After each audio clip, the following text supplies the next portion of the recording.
Hello. Let's start with a poem because that's a good way to start anything. This is White Roses by Teresa Cedar. Ah, White Roses by Teresa Cader from the most recent poetry magazine. A glass vase on my desk holds a dozen white African roses. I'm told Mick died suddenly in Krakow. Not old, not ill, we thought, and rarely sad.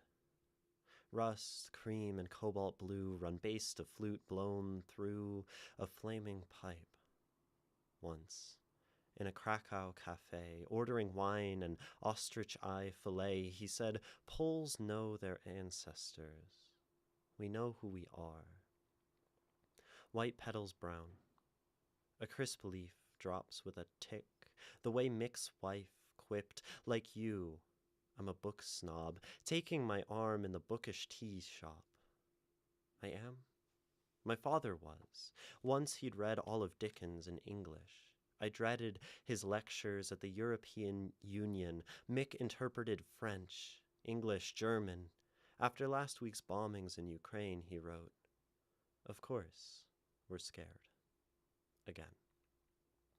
And who isn't? Look at the past. Mick, I told myself, tomorrow I'll send you a note. White Roses by Teresa Cader. Hello, welcome. Welcome to stream, welcome to being live and to being here. And I am so wonderfully happy to be live and to have anyone who is watching. Life is good. Things are going well. I've been starting to figure out posting more of my poetry online. I posted a clip from Twitch from last stream on my socials, which is something that I stopped doing for quite a long time, right? Trying to post the stream on other places, and I feel like there's something sort of there's a really strange feeling that I get when I try to like post a clip from the stream. This notion of like actively taking the time to put this like piece of content on the internet just feels so maybe like there's ego in it, but I guess I do it from a strictly sort of utilitarian purpose. Hello, Nikki. You're having some tech issues. Aren't we all? Always. um, I, but welcome, welcome. I feel like stream has actually been relatively tech issue free for some time. Like I haven't had stream just up and crash in a while, which is super cool. That's probably like jinxing it in some capacity, and that means it's going to like absolutely crash all the time today, and in 10 minutes the whole stream's going to go down in a ball of fire and such. But that's, if that's what happens, that's what happens, right? Um, we'll have to see, right? We can only know as that happens. I wrote a couple poems yesterday, which I'll share one of them. This one will eventually get posted onto my Instagram, probably in like a month from now, because the Instagram posts are scheduled way out. But I wrote this cool poem that kind of like goes in circles in some capacity. It's called This. I didn't finish a thing. In fact, I barely started. There's a poem about love here. And one set at the train tracks where I really thought about it. I still think about you. There's a poem with every name I've ever had. Another shaped like the shadow he cast. There's love again. There's songs and psalms and the rest. There's a poem that plays the piano. There's...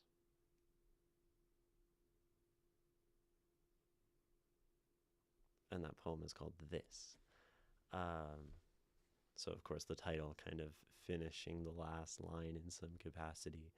Um, I thought that was kind of nice. I have this pattern in my life of, starting things and then never finishing anything, right? Always starting new projects and new ideas and beginning things and then sort of flaring out as soon as I make some amount of progress. And I've done that with so much, be it like D&D campaigns or friendships or lovers or playing the piano or books. I have so many unfinished books on my shelf right now. And I think that poem does a good job being in itself sort of cleverly incomplete. So I'm happy with that one. I wrote another poem yesterday too. I feel like I've been writing a good amount, sort of because I've been spending more time outside, and then I'll like go sit outside in a park, and it will be kind of beautiful, and there will be birds, and there will be stuff, and then I'll just want to write because how could one not want to write when there's like beauty around? And I mean, I guess I don't have to go outside to find beauty, right? There's beauty in my own house and room and space. There's beauty on the inside of my mind, but sometimes it's good to sort of seek that out intentionally, I guess. So that.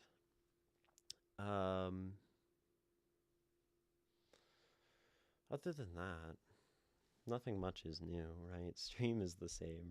Reading someone's poem today.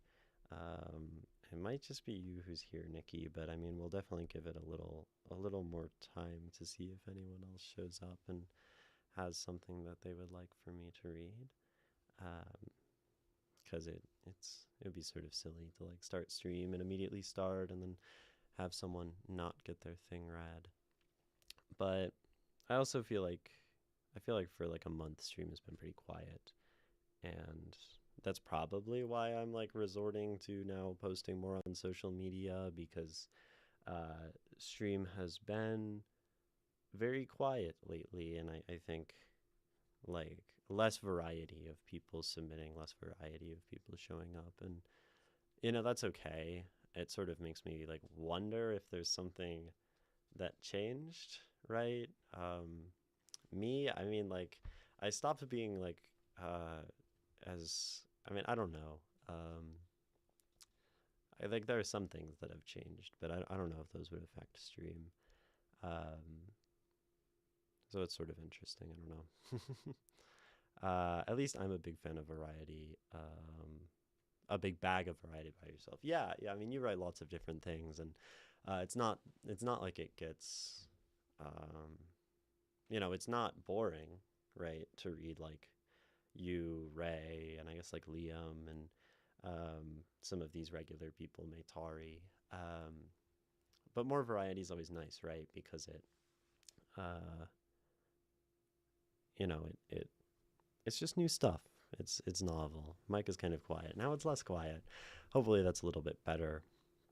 Um, if louder still is preferred, we can up the gain a little bit more, right? Maybe that's better.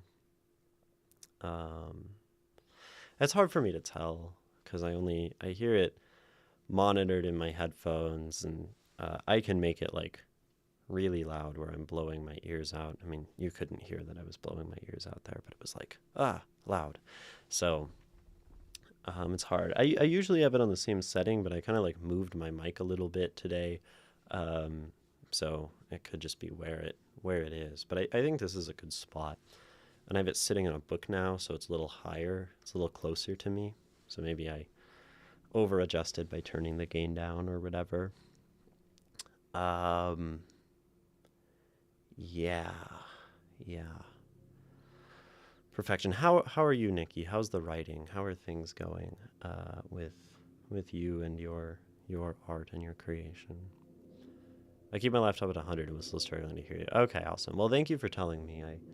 I very much appreciate those things because it's hard for me to tell, right? Callie, welcome. I got 2 hours of sleep. I don't know if that's something to be saying woo over, right? That's that sounds quite the uh like quite a bad thing. I mean, maybe that's better than the alternative of like 1 or 0, but I really hope that the regular amount isn't 1 or 0. That would be quite uh I don't know. That I wouldn't like that, right? I'm not tired at all somehow. I used to have this thing where it was probably because of like bipolar, where if I would sleep for like a sweet spot of like only 2 hours or like 3 hours, I would have this crazy amount of energy the next day. Probably because it was like triggering something like sort of manic. And I would be like wired and I'd be locked in, and it like wouldn't affect me. But that was probably hypomania, which would explain like the not sleeping as much as well, which was not good for me in the long run. Now I prefer to keep things steadier, we'll say, or I've uh, done a lot of work. Bipolar, one of us, one of us. Yeah, I don't struggle with it anymore. I was medicated for a long time, and I did a lot of work on myself, um, and then I weaned off my medication, and through like I don't know. I was struggling with it for about 6 years, from the middle of high school until just recently. And yeah, like since I was 16 and I'm 22. And I feel like I'm finally kind of like on the other side of it. I know they say it's something that doesn't go away, or it's a diagnosis that you're stuck with for your whole life. I do think there are things that one can do to sort of lessen its effects, which is super cool. Um, but it was a very bad experience and it's very scary. It fueled a lot of the way that I like think about the world and I think about art. A lot of my writing involves these like strong sort of dualities and polar things and this notion of cyclicality. And I still strongly resonate with the notion of like life as something cyclical, and I don't think I would think as much that way without having, struggled with bipolar. But now I just sort of see it as waves that um, maybe I just have to ride. And everything's a cycle, and I think the less that we fight the things that change in our lives in the world, the better off we are, right? That's sort of my thought that some of that's influenced by multiple many years ago at this point. A few years ago, I don't know, a few years ago, reading a lot of like Eastern philosophy and thought, and more recently, I guess, reading the Tao, which is also Eastern philosophy, um, and this like notion of non-resistance. Also, reading Spinoza, I think helped a lot. Some capacity, maybe I've like intellectualized my way out of mental illness or something. But it probably goes deeper with that. There was also a lot of like emotional and art making and coping in that way. So long process. That's why I'm like unemployed and have no skills. Spinoza's a crazy pull there. I respect it though. Yeah, so in the first section of ethics, right, Spinoza outlines his sort of notion of God. And I really appreciate that definition. I really, really like Spinoza's God. Hi, Ray. Spinoza rocks. Ray would get summoned by us talking about philosophy. That makes sense. Oh, you did say sup earlier. I missed it. Well, sup, Ray. I keep my MacBook at room temperature and I can hear you. But when I struggle, I put it in rice. Yeah. um, in recent times, I've learned how dangerous sleep deprivation can become, can really mess with your mind and well being. Yeah, I think like everything starts with sleep. If you sleep well, if you get enough sleep, like it does so much for the mental and for the physical health, right? And bad sleep just like really, really messes stuff up. Callie, you have bipolar schizophrenic with generalized anxiety. That sounds like a quite the difficult time, I would say. I don't like to say I struggle with it at all because I'm well medicated, but recently I fucked around with sleep and stuff like that. Ah, yeah. And that's what motivated my last claim about sleep. But happy you're doing well. Yeah, sleep fuck shit up. How does one sleep 5 hours and feel tired, but sleep 2 hours and feel nothing? I'm not sure. The human mind is a strange thing. But I think it's generally good advice that 2 hours of sleep is bad sleep, and you're probably going to suffer from it tomorrow, if I had to guess. I slept for, I must have slept for 7.5 hours. I woke up at 5:30, which means I went to bed around, I think I went to bed around 10 p.m. last night. I really like going to bed at 10. I hate staying out late. Um, I really struggle when my band has shows and we're playing late, or when we rehearse like late in the evening. We've had band practices start at 10 p.m. Uh, and man, that was just miserable. That was just horrible. We were all struggling at that one. It's funny how Kant basically goes like, I'm writing all this shit to fight back against Spinoza. That's interesting. I didn't know that that's sort of where Kant's uh, perspective maybe came from. I didn't get very far in Critique of Pure Reason. It was the one sort of Kant I tried to read, and um, I just think like um, it's the way he writes, right? Like maybe um, it's I mean, it's funny that I liked the way that Spinoza wrote, but I didn't like the way that Kant wrote. And maybe it's just that Spinoza, each section was like spaced out, and Kant was just these like big old paragraphs that felt like thing, thing, thing. It felt like sort of like reading a calculus textbook, whereas Spinoza felt like reading like a different kind of math textbook, if that makes sense. um, but I mean, I'm sure Kant. I don't know. I'm probably not gonna read uh, more Kant anytime soon. Uh, as much as I enjoyed trying, all depends on routine. Yeah, I mean, routines, cycles, repetition, flow, recursion. Um, I think consistency. I think very little. Um, Things get much less difficult when you're like consistent and sort of unbothered, and just move through life in sort of like regular and measured motions. And it's not very fun and it's not very exciting, maybe to like not stay up past 10 p.m. That being said, um, I think it also gives me much more capacity to like see beauty in the world. Earlier today, I was practicing the piano. Um, I'm working on learning. If anyone is familiar with Aphex Twin, the electronic artist, um, there's a song called Avril 14th. And I'm trying to learn that on the piano. Saxon piano, no. I play saxophone. Piano, I'm very beginner, right?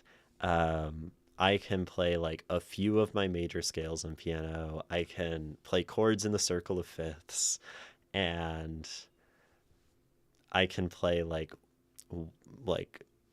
I still don't have like both hands going at the same time. But regardless, what I was saying is that I was playing piano earlier, and I just had this moment where like I felt the feeling of my hands on the keys and the fact that what I was doing was creating these sounds, right?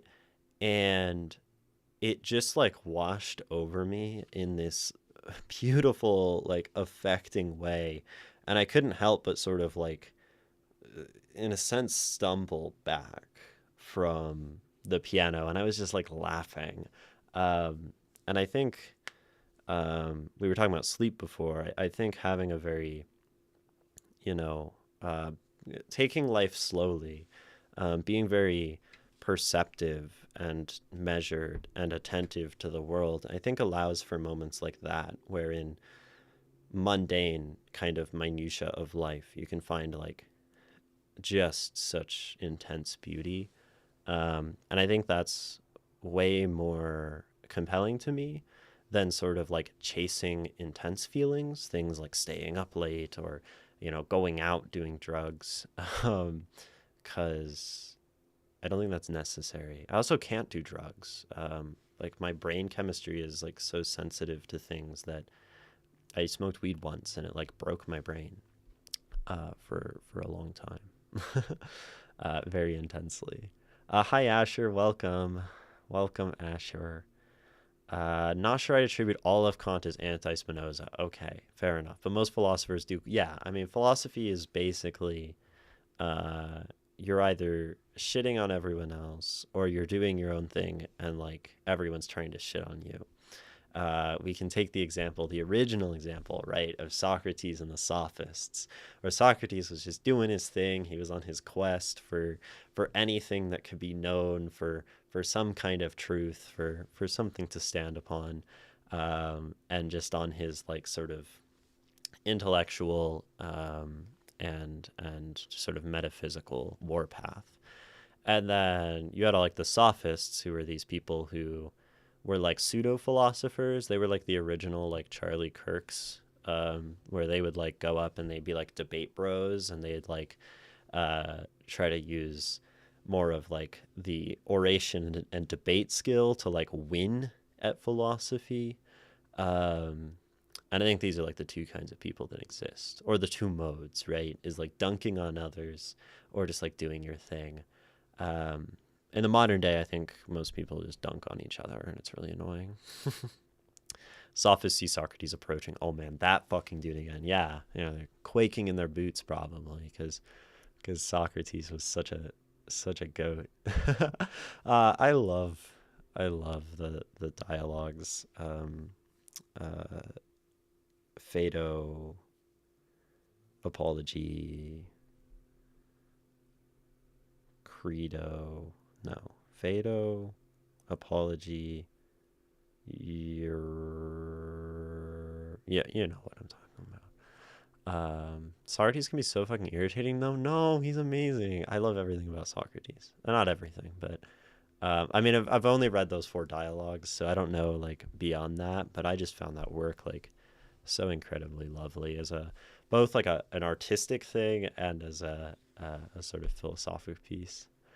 Um, Jenny, is your plant dead, or is it one of those plants that's meant to look dead? You mean this plant? Um, my plant is not dead. It's also a plant that came from downstairs or from my sister's room or somewhere that is not doing well, right? The plant is not doing great. It's heavy. It has leaves. They're just down here. And they are like, some of them are pretty dead. Uh, I've been watering it. Uh, I'm not that great at plants though. um, Now, the plant that is not in frame is definitely dead. Um, and this one died because my sister is not in the state right now, and all of her plants died because everyone forgot that they were in her room. And this one was like on its last legs, and I didn't save it. Wait, I should read poetry to my plant and see if it grows more. And maybe it needs that sort of spiritual fulfillment, right? Um, Art is food that we cannot eat, and maybe it just hasn't been eating. That being said, it's kind of been overhearing like stream for some time, so I feel like if the plant's issue, yeah, oh, so the plant's right next to the piano, and I've been like sucking at piano trying to learn the basics lately, so maybe the vibrations and the bad music and the unfulfilling gross food of the soul is causing my plant to wither on a spiritual level. That's it. That's the problem. um, yeah. My favorite device in Plato's dialogues is how most of the time characters, after listening to Socrates, are like, "Damn, Socrates!" Yeah, yeah. It's so great how he like says something, right? He says something, and then people are like, "Yo, Socrates, you're so smart." It's really funny. Sometimes it'd be nice if he'd answer a single question, but nothing can be known, Reclusi. Nothing can be known. All you can do is be Socrates and say, nothing can be known. And then people go, damn, you're right, after you tell them nothing can be known for a while. Yeah, I mean, that is sort of irritating. He never answers a question. He always he's like, but what about this? So he would be like probably incredibly annoying to talk to in real life, right? Um, if you were trying to come at him from the direction of knowledge, right? Because all he does is like refute that desire. Might need more direct sunlight. Yeah, probably, Ray. I don't know why like I'm being tasked with like all these plants because my room has one window and I don't get sunlight until like 4 p.m. coming through the window because it's facing to the side that the sun sets. What's that direction? West.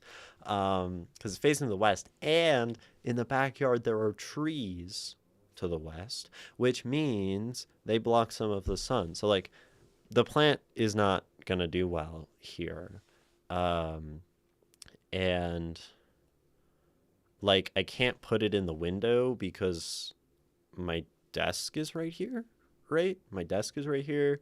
The window is right there. The plant is all long and gangly. I can't have plants on the desk where I'm trying to stream. So it's just a whole thing, you know? Um, Arson, you say tissue came up on the exam. That was a wonderful poem. And I'm honestly glad that it came up on the exam for you because it seems like that was the most challenging one. And hopefully you had something to say about it. But how did your poetry exam do? Did you stun everyone with your poetic knowledge that you've learned on stream? If so, that makes me that would be pretty cool. That'd be good for you. That'd be good for Arson Asher stocks. Um, Stocks are up, maybe, unless you just bombed it, which is also okay because education system and like evaluative stuff can be a little silly. Ishmael, as you said, you can't get yourself to write lately. I mean that's okay, right? Um, it definitely, it definitely happens, and we go through these phases of writing and non-writing, and um, yeah, like you'll get back to it, right? Um, Ba, ba, ba, ba, ba. Da, da, da, da, da, da, da, da, da, da, da, da. Y'all are nitpicking each other's jokes. Very, maybe that's Socratic of you. I'm not sure. um, uh, y'all. um, okay.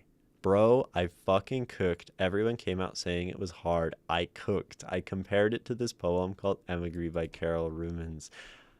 I am so glad that you cooked, that you feel like you cooked. If you feel like you cooked, you probably cooked.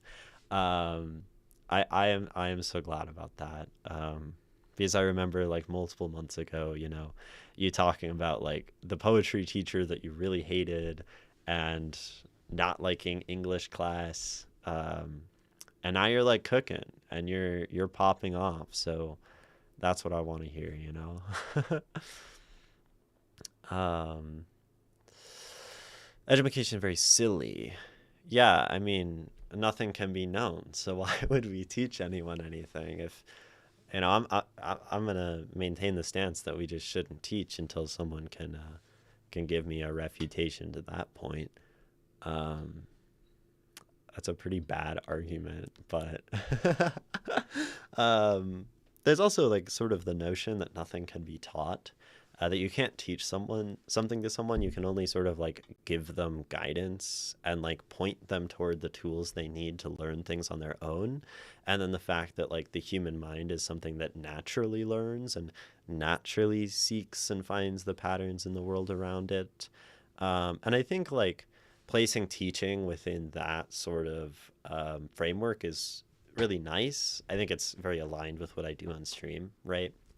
I like tell people what I'm seeing in the poem. I kind of like talk about poetry and talk about things and give these notions and sometimes point people toward poetry and stuff, right?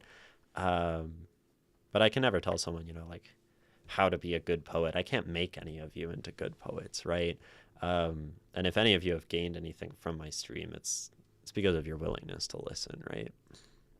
Um, but yeah, uh, evaluation is sort of can be problematic, and like standardized education, it can also, it's also very helpful, right? It's certainly better than like, I don't know, I saw this Instagram reel or this on someone's story today that like in Nevada, like there is something happening literally right now where maybe they're trying to like abolish public education, which is like crazy work for the second to last education system in the state. But I mean, maybe at that point, you can just abolish it because it's not working.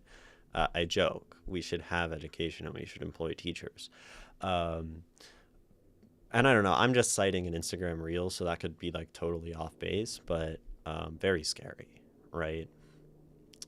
Um, Oh, yeah, and education is silly. You're still applying for jobs, can't find anything. Yeah, academia and higher education is so like bloated with degree holders, and there's so many more like people with higher education degrees than there are teachers. Maybe that's in America, right? That could be different in other places, but like you sort of have like the degree inflation.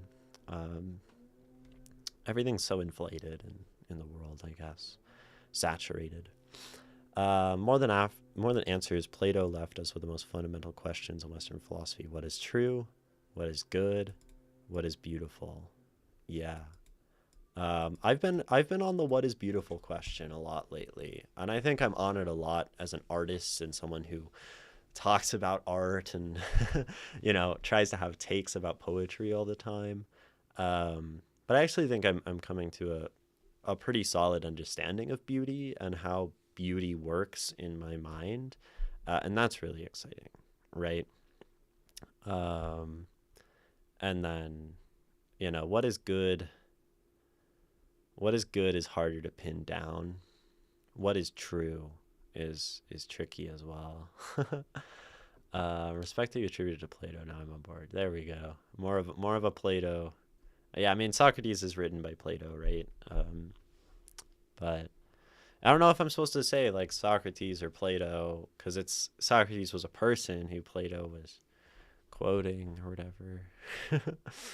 But thank you, Jenny, for helping me and bringing out my love of poetry through this stream. Also, 3 pages on one word. If I don't get marks for my language analysis, I will scream. Also, 3 pages on one word. If I don't get marks for my language analysis, I will scream. um, yeah, I mean, right. I mean, I won't deny that like my presence has probably helped you, um, uh, you know, find your love for poetry. But like you say, right, helped you bring it out, right? Because it was there. And I think it's there in a lot of people, this love for language, this love for words, this love for art and the way we communicate with each other. And a little nudge to show someone that it's there, that it's okay to bring it out, that it's valid, right? And I mean, I'm so happy that you've become uh, so that you've found that part. I think that's really special. My background makes me very unemployable. I just need something to hold me over the next couple of months. Well, I hope you find something, and you find that stability in these tumultuous economic and political and social times. Also, it's sad. To my favorite teacher, sad to me. My favorite teacher I was talking about won't be at my graduation. Aw, that's sad. But you can definitely keep reaching out to that teacher. Like, you graduating does not have to be the end of you learning from them, because it sounds like you like got only like a few months to learn from this teacher because you switched classes. I would really encourage you to like keep doing that. I've said it 2 streams now. Um, I think that will be good. Maybe private education should not have as much privileged freedom of curriculum as it does. Yeah, I mean, that's the tricky thing, right? When you have a public curriculum and like this sort of thing, the private education gets this like sort of tacit like freedom to do whatever it wants. Um, it's tricky. I mean, I love the sort of decentralized education, the you know the free sort of democratized education of the internet. But the internet is also so like enshittified and hostile and addictive that this doesn't exist a lot, right? You have awesome papers about art and beauty. Yeah, I mean, if you sent them, I would probably take a look. Um, I and maybe I would even discuss them. uh, I have not been reading that much lately, but maybe that's something I could read. There's no reason to not sustain the level of autonomy private schools have in their curriculum to individual public schools. Yeah, I mean, like placing more sort of freedom for teachers to, um, these people trained to teach to actually use their skills and their education to pass on education is probably a good thing. Um, yeah. Socrates was definitely a real person, but the Socrates we read about is perhaps more Plato than Socrates himself. However, if we consider the contribution of the real life esoteric, real life Socrates, rather than the esoteric one of Plato, we can say that Maieudics is his greatest contribution. I don't even know what Maieudics is, what that word is. It's crazy. I've seriously helped you since you found. Yeah, I don't know like all the details of stuff. I've just really read like you know, the trial and the death. um, Not to glaze you, Ginny. Sounds like that's the kind of thing you say before you like say something kind. But you have seriously helped me since I found you, and have shown me what poetry can do, and how powerful art actually is.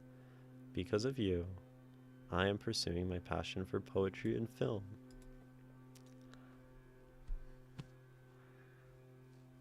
The classics are Ace, who is in chat sometimes and is in the Discord server. I think is currently studying film, and has recently found their passion for poetry.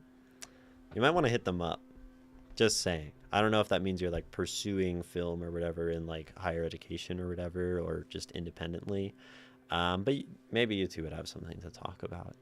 But I mean, I'm so glad to hear that. And you're gonna do great. Just keep writing and keep doing stuff. Be happy to send. Just keen to hear what kind of interest you have in art and beauty. Don't want to send you stuff you hate. Yeah, I mean, it's hard. So like,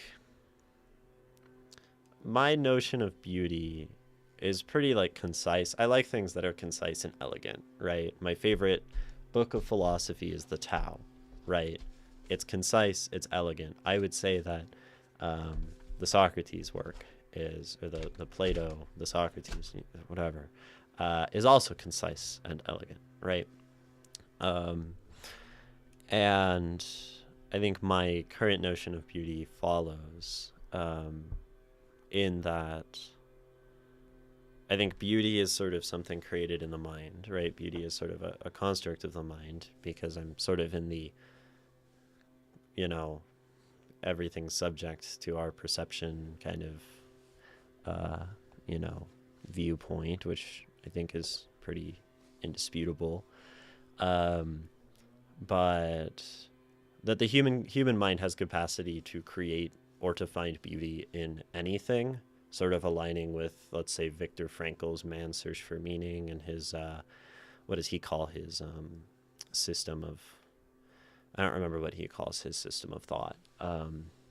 I really would like to read one of his books other than Man's Search for Meaning. But this notion that man can find meaning, man can find something that matters, beauty, in anything, even in the worst times, him as a survivor of a death camp, right, in the Holocaust, multiple death camps.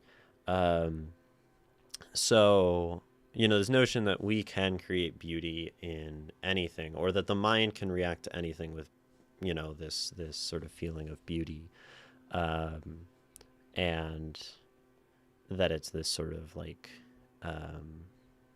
it's probably just this sort of natural biomechanical thing that occurs based on like reward systems of pattern seeking and reward systems of certain sensory information, right? And like things that evoke safety or things that evoke certain responses like adrenaline or cortisol. um, and and then I think I take an approach of you know maybe, or maybe I've come into a place of being where I don't know, like I find beauty in lots of unexpected places, and I something one remains receptive to, um, mind independent or not. Beauty is within the mind. Beauty is not objective. Beauty is an entirely subjective thing. I think that's easy enough to see in like two humans disagreeing on whether something is beautiful, right? Um, that there's, and it's based on like prior experience. No humans, no beauty. No intelligent perceiver, no beauty. Nothing with a distinction of nothing. If there is not a being that can reflect on its own existence, if there is not the universe observing itself, then there is not beauty, right? To use some Spinoza words there. um, I think looking for objective beauty just seems so, I don't know. I mean, that just seems very like God. Very like a dogmatic God, maybe. Intelligent man in sky God kind of situation. Jenny, you deserve all the glazing like a donut. Uh-oh. You know? uh. Great choice of words, Nikki. Uh, you're extremely beautiful when you're not being perceived. You know, still trying to get over the last comment. Don't think there's a great way to respond to the new one. I'm still struggling with that. My dad says that all the time, but I really want to do film, like not be a sap, but can feel it in my soul. I was supposed to do anything. I was supposed to do anything to do with film.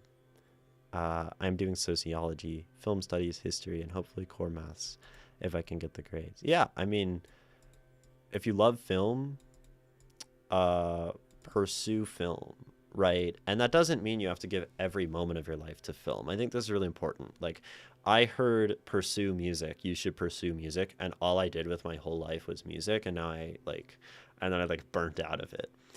Live a balanced life. But if you love something, never let that thing go away. Even if you don't end up becoming like a film person making films or editing films or writing films or whatever, always watch films, never let anything in the world, kind of crush that joy. Even if it gets diverted and changes nature and direction and that kind of thing, right? Because there's beauty there. Okay, so dig in the void. Also send some stuff I think you like. I have a lot of meetings tomorrow, so we'll likely send one this weekend. Hell yeah, just send it on Discord. My DMs are like open on Discord to like everyone. If you're in the Discord server, like you can send me things. Y'all can ask me questions about poetry. Y'all can talk. That's cool. Oh my gosh, Ishmael, but when public education was first formed in continental Europe, leaders started openly viewed ideological side a trade offer.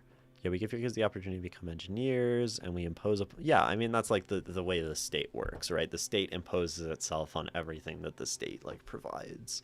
The provision of the state is necessarily like an ideological action.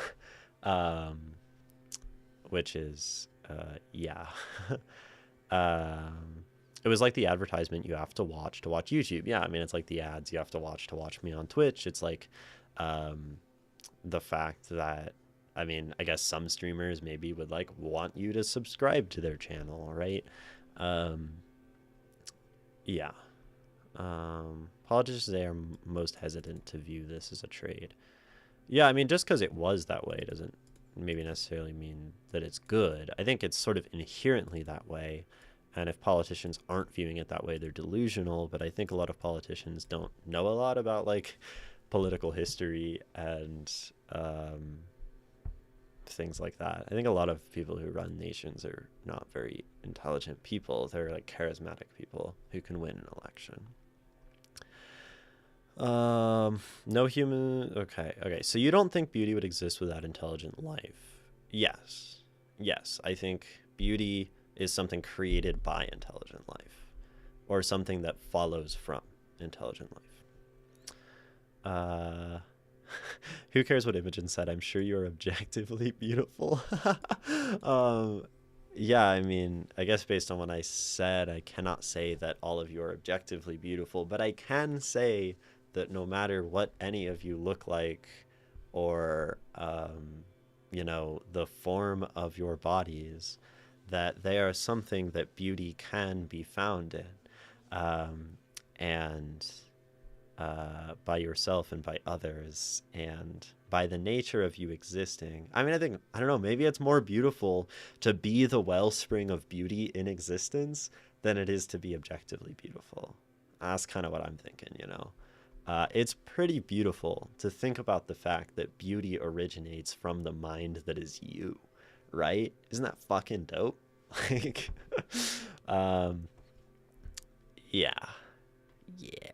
That's pretty dope to me.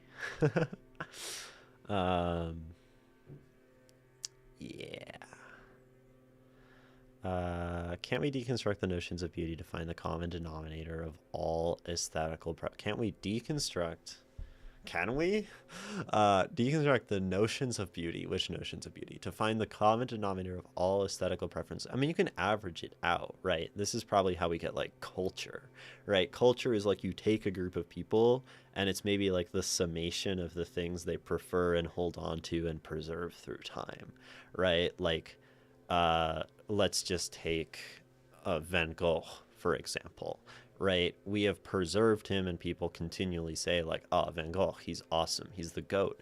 So like we get a cultural sort of definition of beauty, right? This is another way to define beauty that isn't maybe the inherent like feeling of beauty in the mind, but it's a cultural beauty. And like generally people have preserved the notion, right, that Van Gogh is beautiful. But that follows from a number of minds, and as minds change, those things can fall out of fashion. I think that's why, like when we're creating art, we try to create something that speaks to the human mind, the generic human mind, maybe on such a deep and fundamental level that anyone can appreciate it and it can preserve through time. That's an approach to making art, right? That sort of immortalization. Ugh, so that.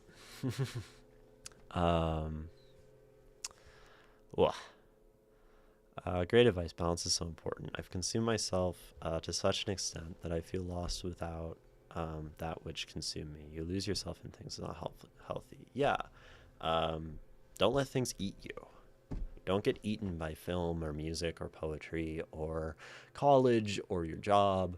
And it can be very hard because like the world is very hard and like yeah, and like there are these paths, there are these grooves of the patterns of society, our cultural sort of you know, the way that culture accelerates us in certain directions. And it's very hard to not get like swamped by things and to lose the balance, because I think our culture isn't one built around balance, right? It's one built around I mean basically like a globalized capitalist culture. I think the culture of the world is fundamentally exploitative. So it's about the overextent and the imbalance, and that's very bad. um, I kind of have that bad passion though, like that whiplash, black swan kind of passion. Yeah, I think that's something that I think that's very common the younger you are.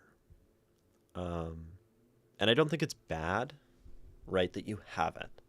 Because if you have that much like energy and desire to do something, right, like definitely like use that passion and use that energy. Like if you have that energy to sit down and write poetry for many hours or to practice the drums hours and hours and hours, use that energy because you have it, right? For you right now, that's an advantage that propels you forward, lets you differentiate yourself from others, right? And that's like valuable. Um, but Whiplash, right? He plays the drums until his hands bleed. Um, Black Swan, I think it's about a ballerina, right? And she's again like destroying her body in some capacity or her mind by working too hard, right? And I think it's, be careful and make sure to look at yourself and say, like, yeah, I'm going to push myself and I'm going to go for it because it's great to go for it and push yourself and do the thing. Um, but if you start losing friends, right? If you start losing your hair, if you start losing or gaining massive amounts of weight, if you start losing your sanity, right? If you start losing touch with reality, um, you know, maybe dial it back and you tell that passion to cool down a little bit. Presidents or leaders are dumb, like that president that when asked for a philosophy book went the ethic of pure reason. I mean, to be fair, that's pretty close, right? That's pretty close.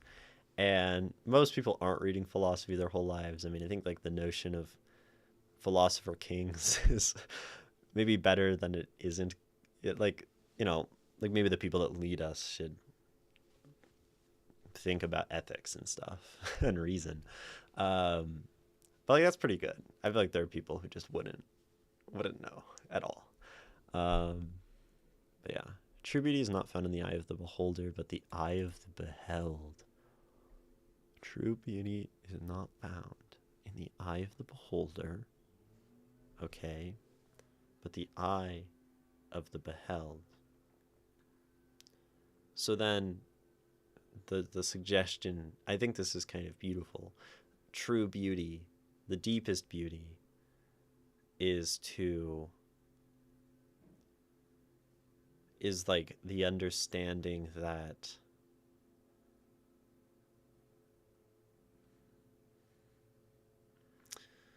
others recognize beauty in you, or that like you're loved kind of sitch. I think that's beautiful. Do I agree? I think it's equally beauty. It's as beauty as any other beauty. I'm not big on my beauty is like a constant, and it's a feeling that happens in intensities. None is more true or less true than another. You might say that the highest beauty is this sort of like being loved, and I might still argue against that one. Um, but I like the idea. I think it's very cool, and I don't think I can like, you know, immediately disagree with it, right? Um, you could argue that beauty is in the eye of the see like so I go back to like William Blake here. Oops, I dropped the thing because like I guess to me that the way I read what you said, Nikki, like I interpret it as like a slightly egoistic thing, right? To be loved is the height, but I actually think to me maybe like to love, to truly love is probably higher, And I think of William Blake, the most sublime act is to set another before you. From, again, the Proverbs of Hell, from the marriage of heaven and hell. I go back to these Proverbs a lot. The most sublime act is to set another before you, right? So it's to recognize beauty in another and the beauty they recognize in you, and then to sort of like act. It's maybe like the threefold repetition of beauty or something, and to recognize the beauty of their beauty recognized in you. Um, this kind of closing the loop, perhaps. Um, Maybe. I like that. I think that's incredibly intense, right? This sort of interhuman beauty, and that makes sense if we go back to beauty as stemming maybe from these like reward networks in the brain, this interpersonal sort of communal gene, this communal process in the brain, this selfless reward system is extremely strong, right? That's the thing that gets us to love. And, you know, maybe that's also tied with like the sexual reward systems and these kinds of things. So, right. Um, Cows like jazz. Cows do like jazz. Um, okay, I'm scrolling back. Y'all are like asking me questions. Ishmael, you say, what about God? Um, I don't I don't do God. That being said, right, for the believer in God, right, the sort of notion of God, the construct of God is, right, perfect love. So I think most people who accept God would probably say that God is the highest form of love. I think to say anything else is the highest form of love would probably sound blasphemous to like a God is the highest form of love kind of God person. Um, it's one of the reasons I don't like God. It makes humans small. And humans are small. Humans are small and pathetic. But we don't need to make ourselves any smaller by creating these constructs of great things. You know, that's where I'm at on God. On God. um, all forms of intelligent minds with a capacity and auditory sense and pleasure, which ontologically have the potential to exist, would enjoy this song upon hearing it. That's cold. That's a bar. That's crazy. Um, um, I mean, in the sense I want it so bad, I would cut off a limb to do it. To do it. What do you? Oh, to pursue your art. Um, yeah, and I would say pursue and be careful because you cutting off your limbs to pursue something um, spits in the face of your future self. Um, really, right? If you damage yourself irrevocably as a young person, your future self will, you know, not be able to make art in the same way, right? If your mind breaks in half from your ceaseless pursuit of music, um, and then the 30-year-old you can't pick up the horn anymore or play the piano anymore, um, you know, you've done the brightest candles burn out the fastest. And, you know, if you think about, I can go half as hard now and be able to create art for 4 times as long, for, I don't know, 8 times as long, right? By living a longer life. I'd encourage you to keep that in the back of your head, Asher. Um, and I really stress that. This is Kant. Velleman's paper on love is beautiful. I think he's wrong, but one of my favorite philosophy papers ever. Okay, well, if that's a paper that sounds like it would resonate with me, uh, then yeah, uh, send it along. Similar to the angle suggested here. Okay, so maybe I've found myself in some historically acceptable directions. Do you think anyone could ever truly love, though, or do you think their own human selfishness will hold them back from ever fully handing themselves over to another person? Um, I see the mind, one of the big frameworks I like to use to see the human mind is um,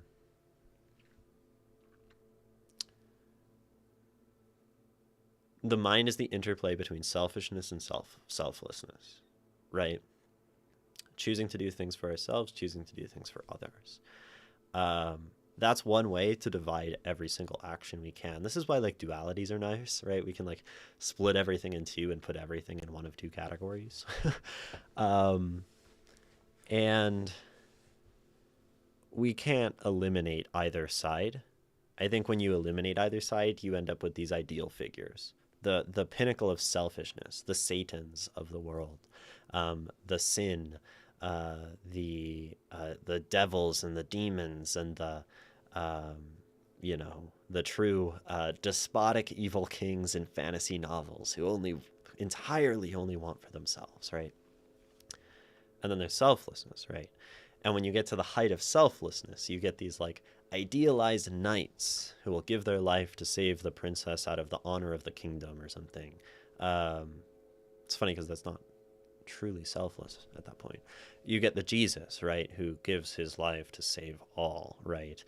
You get these idealized figures, right? Is the truly selfless and the truly selfish. And to be human is to exist in between, right? And we create these things maybe because we see beauty in ideals often, right?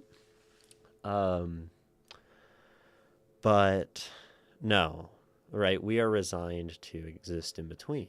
But like that's the beauty of love is like I am selfless and I'm selfless particularly when you need it and can't be, and when I can't be you can be, and we support each other through love, right? That's sort of a thing that happens. And sometimes we are selfless together and sometimes we are selfish together, and like this is the human practice. And maybe love, the actionable love, is this individual or this group of people, if we're being maybe like polyamorous or even familial love dynamics, where love is maybe just this selfless desire, right, to give, to give, to give. And love happens in these moments, right? I do something for my dad and I show love.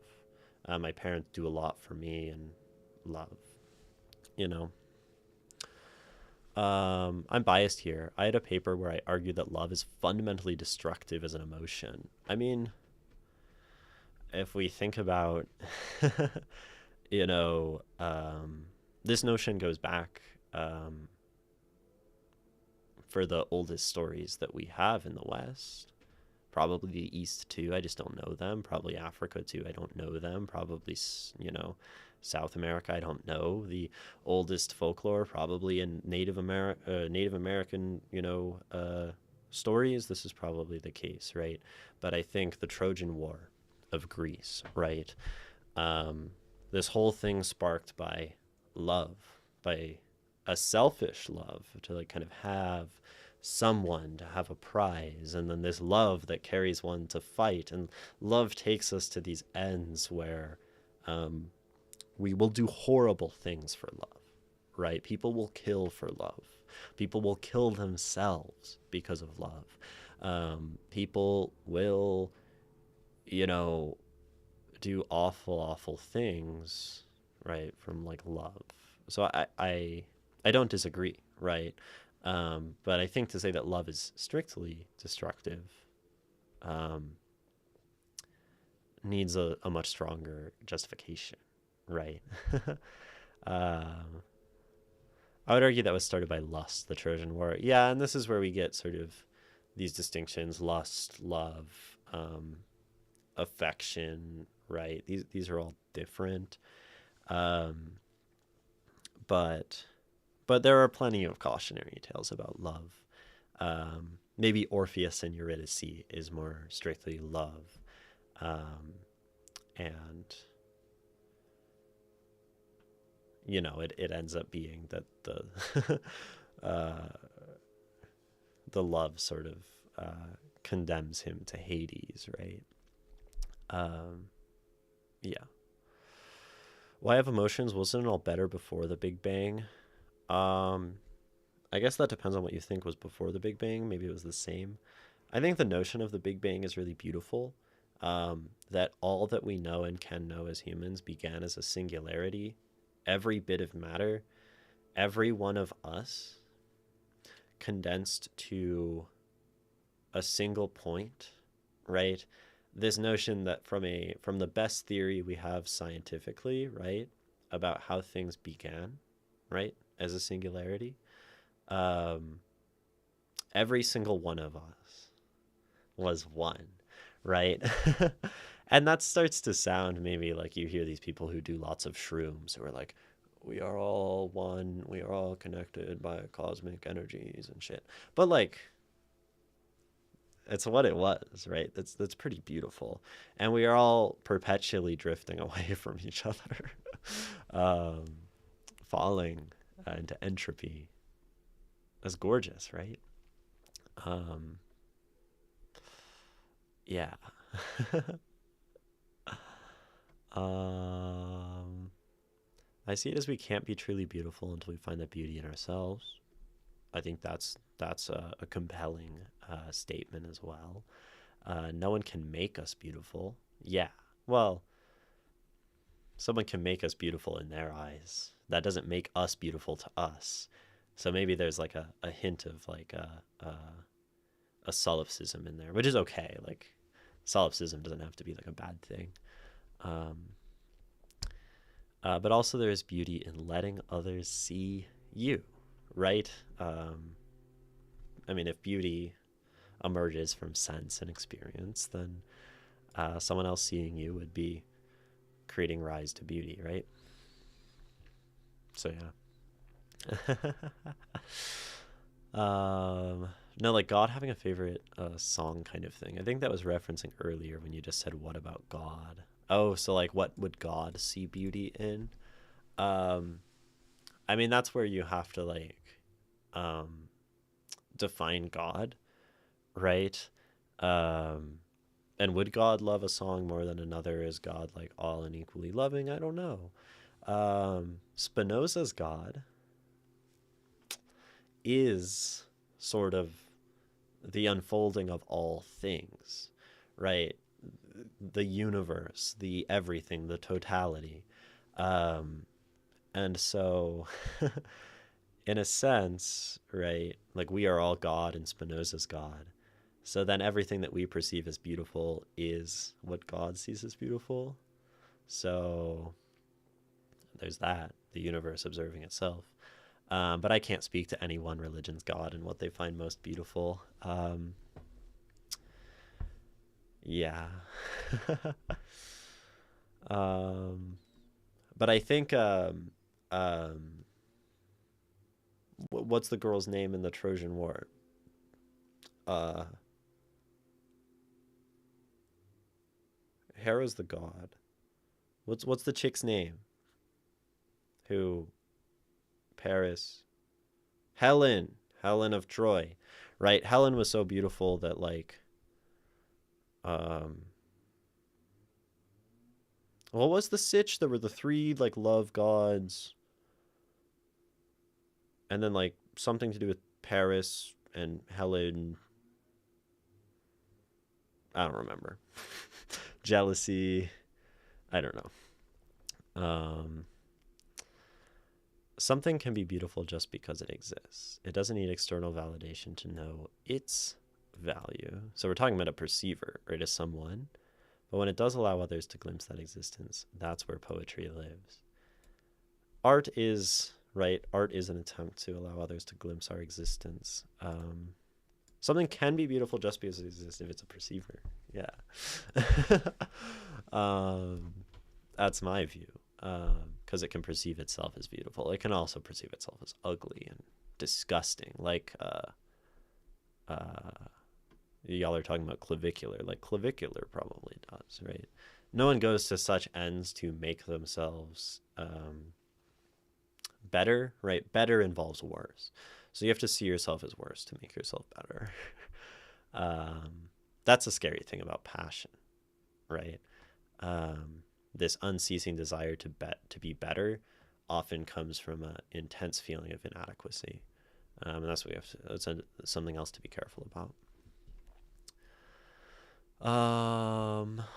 Well, it's like the argument though is better to have one fleeting moment of greatness or a mediocre life, right? So I think you can have greatness, right? Um, dude, my friend just sent me some animations he's doing. It's like a snake. It's just like slithering. That's so sick. Um, I shouldn't have Discord open while I'm trying to stream, but I use it for the poems. It's just been sitting there though. Anyway, I think you can have sustained and long-term greatness without flaring out Asher. And I think there is a fear when you are young because you have not experienced many years. I haven't experienced many years, right? There's this fear that like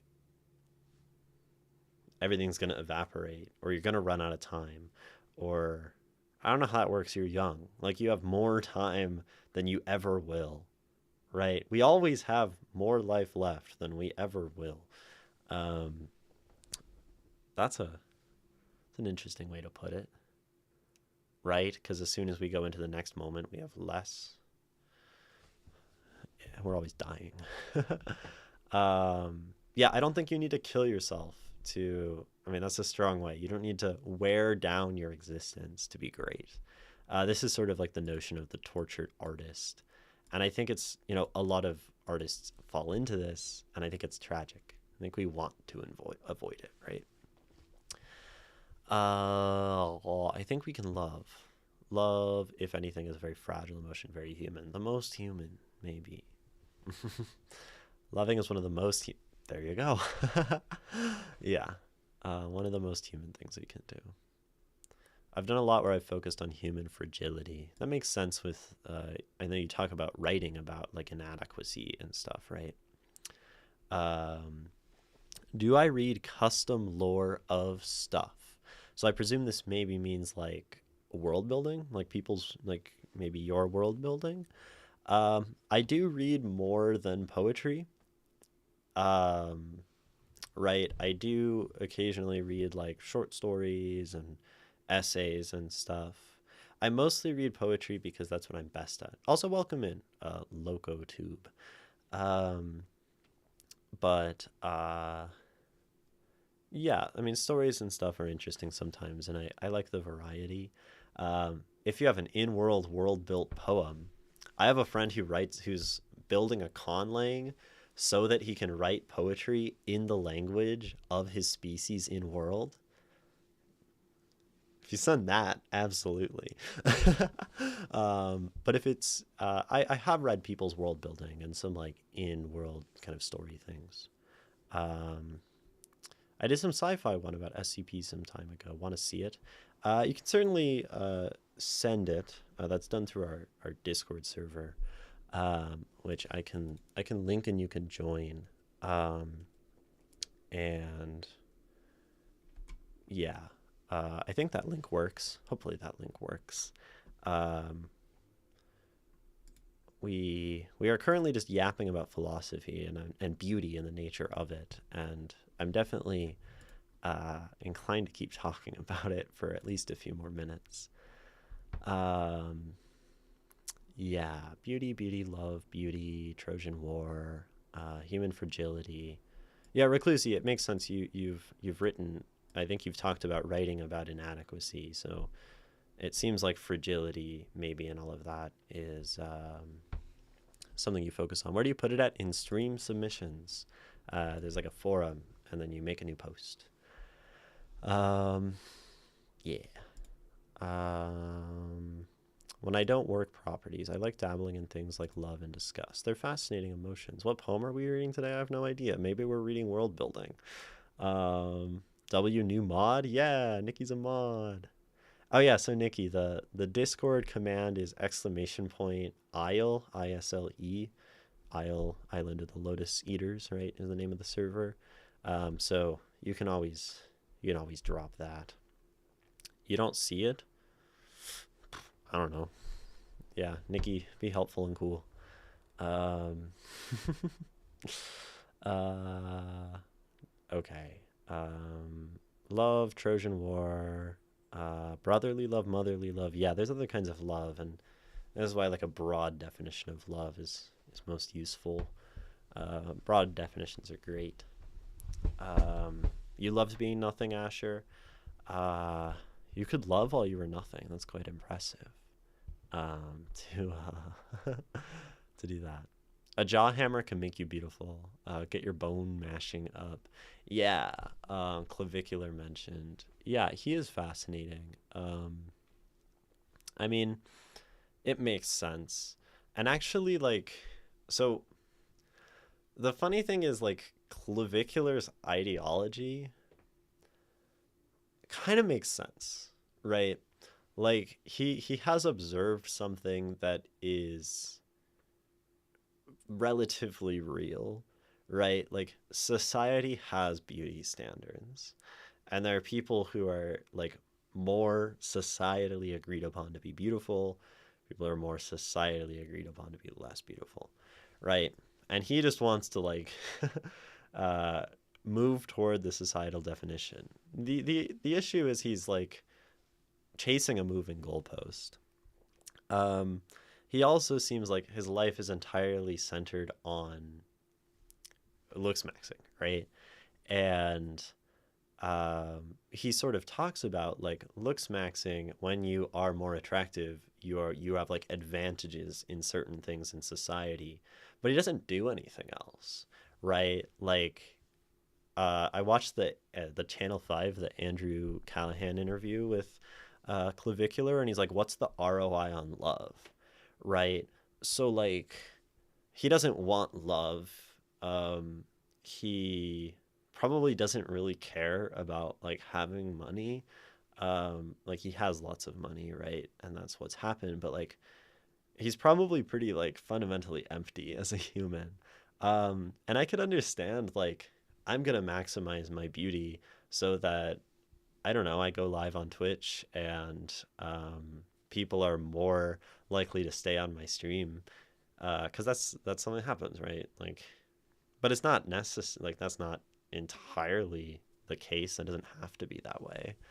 Um, and like, I think there's a much better way to approach beauty as it relates to people's success, and I think that is movements that look more like body positivity, which I think is the diametrically opposed movement to clavicular and looks maxing. Um, because you're looking to accept everyone's bodies as they are and have no one be judged based on like gender, weight, cheekbone pronouncedness, lenticular tilt or something. I don't know what their words are, right? Um, and so everyone has equal opportunity. And then if you like achieved a sort of cultural body positivity, you wouldn't need looks maxing. You wouldn't be disadvantaged. The issue is like clavicular is feeding into a system, a capitalist system that cares about people being advantaged over other people, right? When you're a looks maxer, every time you like level up in looks max, you like beat someone, and then you get frame mogged by ASU frat leader, and then you get frame mogged by attractive judge when you're like um, on trial for shooting a gun in the middle of the woods, and then you get knocked down a peg, right? It's a fundamentally competitive system that leaves people at the bottom. So, yeah. Frame mogging. Frame mogging is so mog, right, is the notion of being essentially you know, looks maxing, like dominating someone in the looks maxing scene, you know, being more attractive, being more masculine, being stronger, any of these things, you mog someone, you show that you're like superior. Frame mogging is just when you have like two people next to each other in like a picture, and one is like clearly mogging the other. One is more attractive. So Clavicular got frame mogged when he went to ASU and stood next to ASU frat leader. This is a historical event.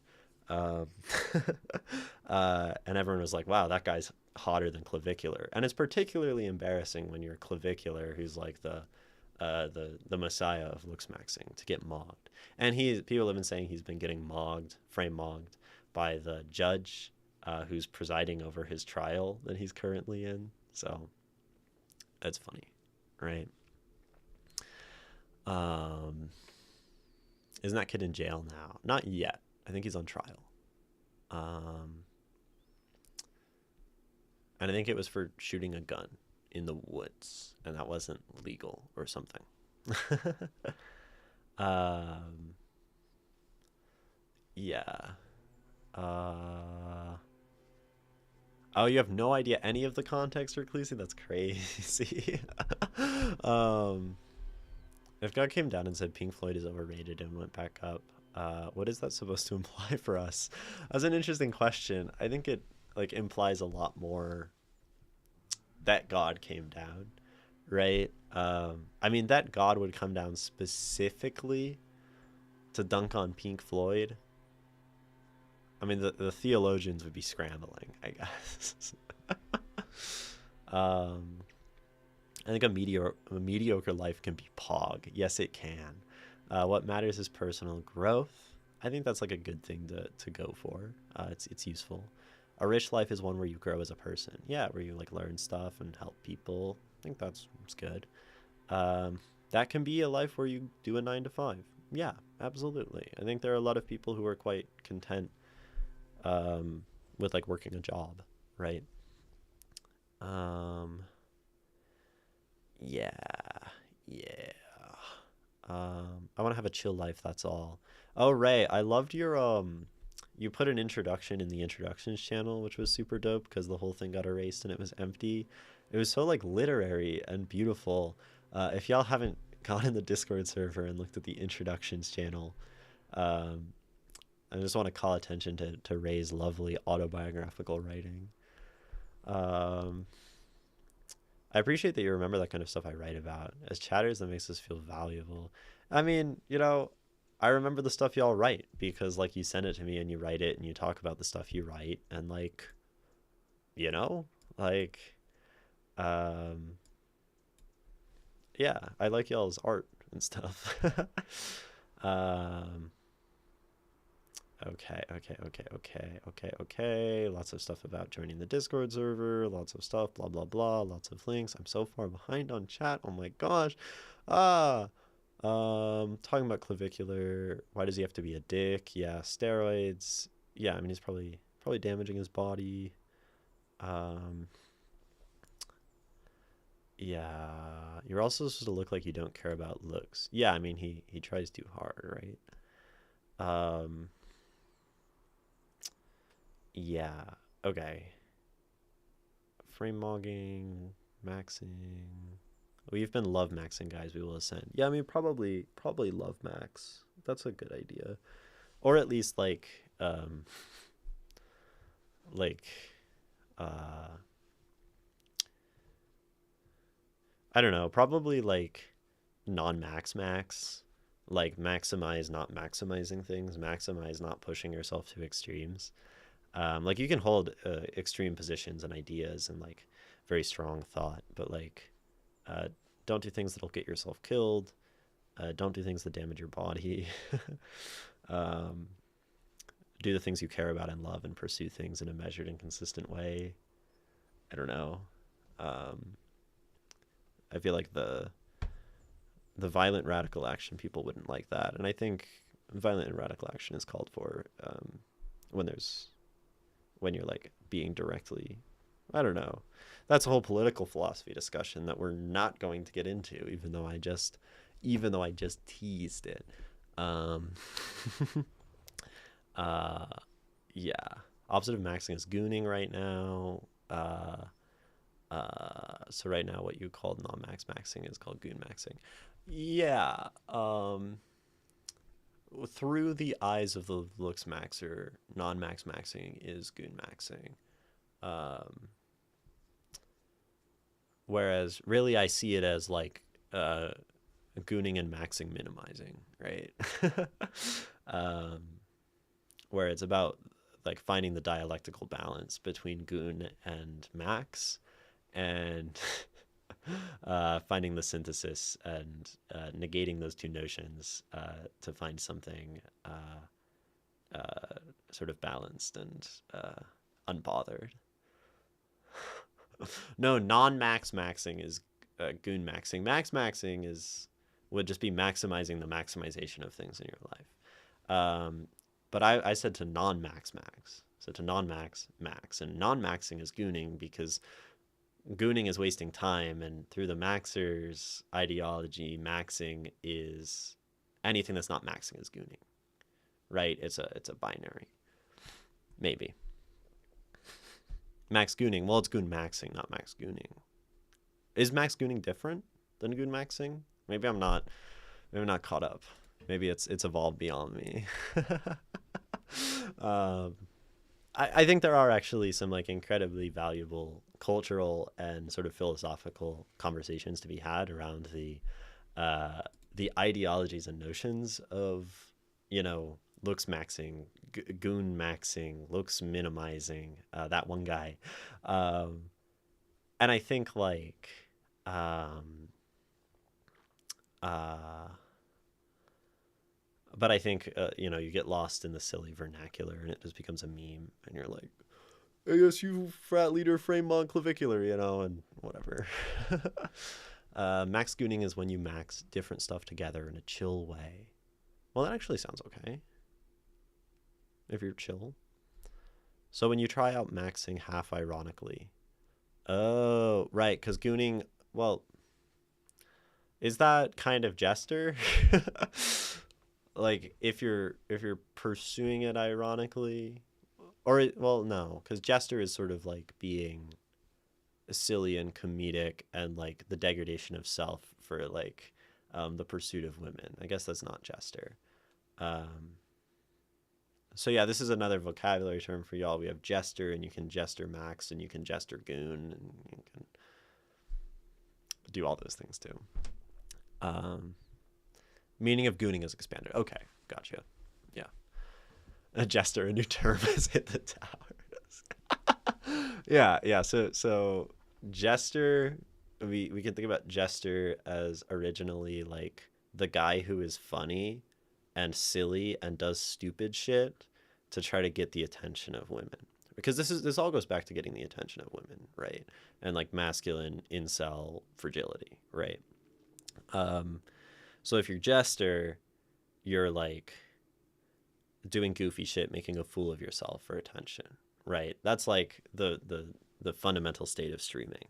Um, uh, uh, but so when you're jester maxing, you're going all in on being that persona to attract feminine attention, right? Um, and then uh, jester gooning, I don't. I know that jester gooning is something, but I don't know. If you're crazy about cars and go brain rot about cars, but in a grind set way, like in maxing, it's car gooning. I see. Gotcha. Not in a grind set way. Okay. Gotcha. Okay. Okay. So jester gooning is sort of like the extreme, like logical extent of jester, to the point where it's like counterintuitive or whatever. And um, okay, thank you. 90% sure I'm on acid right now. Reclusi, you're not on acid. Um, this is culture. um, but you know, don't. What are we talking about? um, I'm not even old. Yeah, I mean, I think the reality is like generational, like generations are like 5 years long now, I think. Um, I'm 22. I think a 27-year-old has like a fundamentally different relationship with the internet from me, and a 32-year-old doesn't even exist. And then like a 17-year-old is like entirely different from me. Like we are not the same generation, even though we're Gen Z. And a 27-year-old Gen Z is nothing like me as it comes to like understanding cultural moments in the internet. I mean, like I barely like I was on the internet a little late, so I didn't even experience Vine, right? And I'm Gen Z.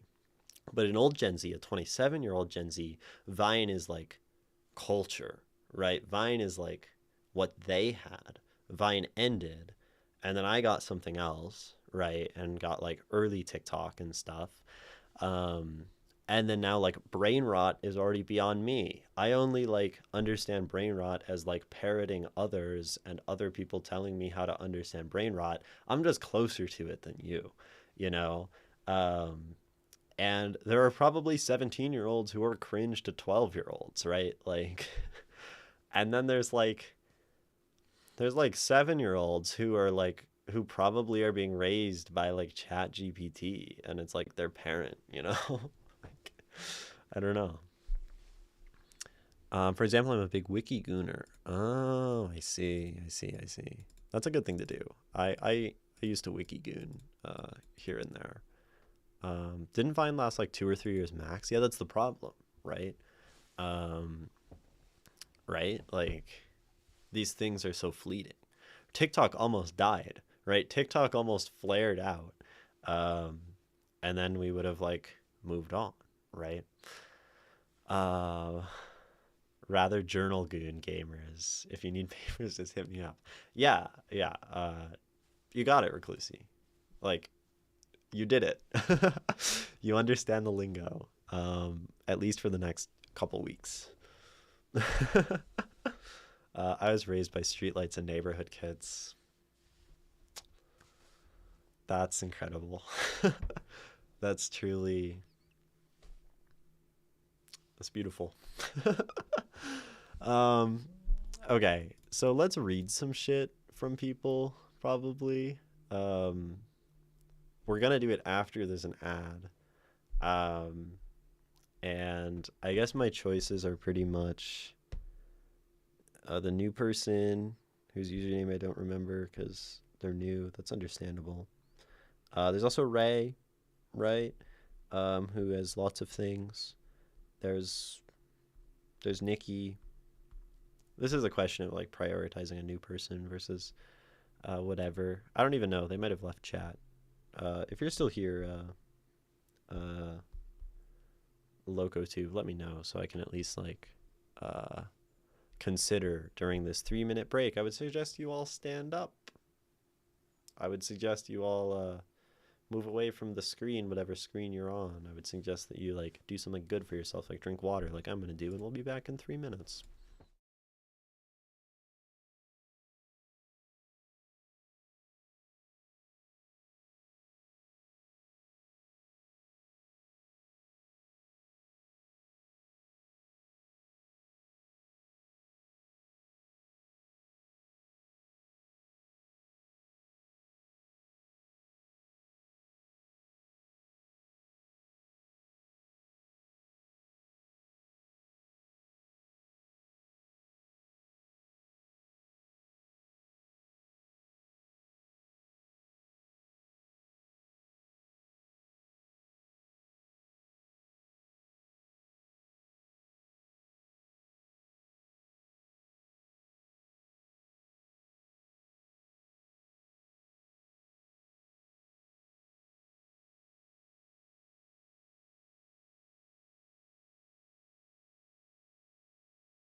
Hello. Why am I like this? I like that Ray guy. Do him, do him. Okay. um, I'm probably inclined to read that Ray guy. That Ray guy is pretty cool. Oh, you sent a picture of Juan Carlos Onetti, the peak of looks, as a uh, useful visual aid to our looks maxing discussion. I'd have to agree. He's kind of giving Bukowski. Um, in his like receding and beard. I mean, Bukowski was kind of gray, but like the big eyes and kind of crooked nose. Um, dude, like, why is he looking at me like that? That's such a crazy picture. Um, I want a picture of me like that. Um, I mean, I don't. I'm not really big on like weapons and stuff, but dude, the guy who took the pic had no idea he had the gun under the pillow. That's terrifying. Um, if you think about it, it makes sense. The whole gooning evolution, because the word porn is used that way. Yeah, if I call something tech porn, you know what I'm saying. Yeah. And that was a whole Reddit thing, right? With subreddits called like blank porn. So a tech gooner would be the target audience for tech porn. That makes sense. I think there's an interesting linguistic thing about like the evolution of words, where like right now we live in a cultural moment. This is very important, where gooning means different things to like two different people depending on where you lie on the spectrum of being online. Gooning got popular enough online to know that it originally referred to like masturbating excessively, right? And there are probably some people who don't know that that definition has shifted to this definition, right? Um, I actually know that because like my older sibling is that way, and she's only a year and a half older than me. Um, which means you sort of have to like adjust. I mean, this is always the case linguistically, but like you adjust the way you speak depending on who you're speaking to. Um, and you can't talk about like uh, car gooning and something being whatever pilled and Kirkenuanly because like to like a 40-year-old because like they won't understand. I think that's a really interesting thing about language, right? That we like find middle grounds. And also said his house smells like like lemon tea and cigarettes. um, I think that makes sense for this guy. Is that a teacup? That's an ashtray. Is it an ashtray and a teacup? That's a water glass. Do like some real forensic analysis of this guy's room. Is he like that? He's terrifying. He looks soulless. Um, like I agree, food porn exists. I don't think it's goon worthy, but to each their own. Well, a food gooner would be like a foodie, right? Like someone who is really obsessed with food. So a food gooner would be attracted to food porn and like those high-end food experiences and such things. Um, Especially when it's like goofy as fuck and it's like those ones where you're like eating entirely in the dark and stuff. I mean, those might be cool. I think the notion of sensory deprivation is pretty cool. Um, Goon 2. I once got told it was a slur or used to be. See, things be changing. um, I feel like an interesting word in that capacity, in like the circles you can use it in, is a word like autistic, um, because you have this thing where a word like autistic was like borderline offensive to say in any circumstance, like 5 years ago, probably.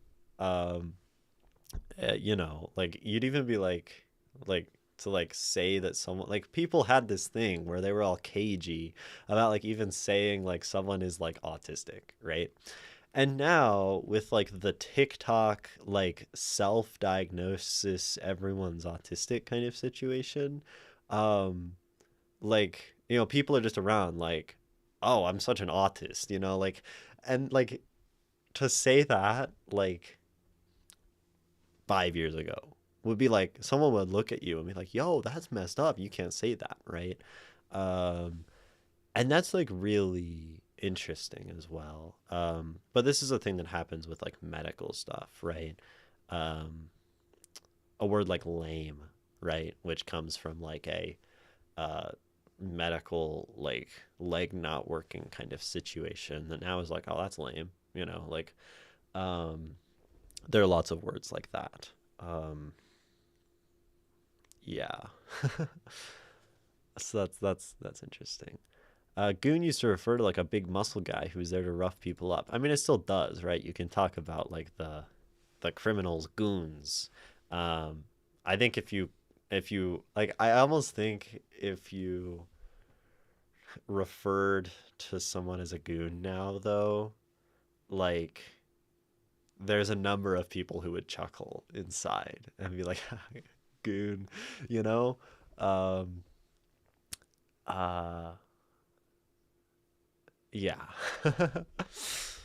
um, Three examples of ethnic, ethno-religious group names that turned into general insults. So don't say these in Turkish. Um, Interesting. Yeah, like the linguistics of like foul language and insults is pretty fascinating. Uh, I guess let's read something by Ray. We've been talking about a lot of philosophy. Unless LocoTube is here. I mean, I want to see like what this. Oh my gosh, it's like 5 links. That's so many. I don't think LocoTube is here. I think Patience is dead. They're doing SCP stuff, which is cool. We've read SCPs on stream a long time ago, and I think SCP is pretty dope. Um, they're doing like scary stories. That'd be kind of fun. Um, Maybe I should direct that person over to. Uh, there's a streamer called, what is their name? They stream with like a demon VTuber, Cryptid Roots. Yeah, they read people's stories. Their channel's been doing really well. It's cool. Um, I feel like I should just mostly direct like the short story people in other directions. Because I don't really read that much of that stuff. I read like essays and poetry, pretty much, and the occasional poetic, right? I feel like I read like literary short stories, I guess, maybe. Not that like a scary story in an SCP can't be literary. That's a pretty like fucked up term to use. Um, but I guess, I don't know, poetic ish, right? What do you want me to read of yours, Ray? You have like 12 submissions. Do you have a do you have a preference? I really like your title, How to Shut Up with a Shout and Other Art Techniques. But that's your most recent one. You have like straight up poetry, and like translations, and you have Eduardo Anguita, and you have On Idiocracy. You have like a bunch of stuff. So I would invite you to choose. The Idiocracy one is a fun one. Okay. And short. Beautiful. I love short. It's about how you use it. And if you can do more with more short, then it's better. I love that you always have them in Spanish and English. Do you usually write them in Spanish first? I feel like I recall that that's how you normally write. Um, Spanish first, then translate it, but I could be wrong. All right. The the always difficult thing sort of reading an essay. Little words, but hopefully it's like big enough that you guys can for the most part see this. I think it's readable. Um yeah. Yeah. Here's an essay. A movie review. Um so if I recall correctly, Idiocracy 2006. Um oh wait, are there two Idiocracies? Anyway, it's a film, right, where some guy like goes into the future and everyone's really dumb or something, and then he's like regular intelligence, but like that's like so much smarter than everyone else that he like gets elected like president or something. um I have not seen this movie. He's cryogenically frozen. Okay. What a wild preference. And I think it's like probably a really goofy, shitty comedy. Because I feel like that's every movie that came out in the mid 2000s. Um, but I've never seen it. So this will truly be my introduction to Idiocracy, through the lens of Ray's essayistic writing, through creative nonfiction, to enlighten me on enduring the enduring science fiction classic Idiocracy. Right. It's a very 2000s comedy. He's also the most average person scientifically possible. Interesting. He's like the everyman of today's day. And when he wakes up, we've bred ourselves into something. I see. So that is there like weird eugenics overtones to this film that like people have genetically bred to be dumber? I hope that's not. I mean, that would certainly give Ray some interesting points to discuss philosophically, and as a film review, kind of. Imagine smart people stopped breeding. That's a crazy premise. Kind of go into that. Okay. Okay. So we will be. Smart people stopped breeding, and we got a world full of dumb people. That's wild. There are weird eugenics overtones. The message is wishy-washy eugenicist.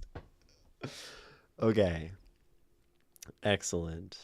I mean, I think that sort of makes sense, right? I mean, we have this in this image where we have this like de-evolution of man and stuff. So, um,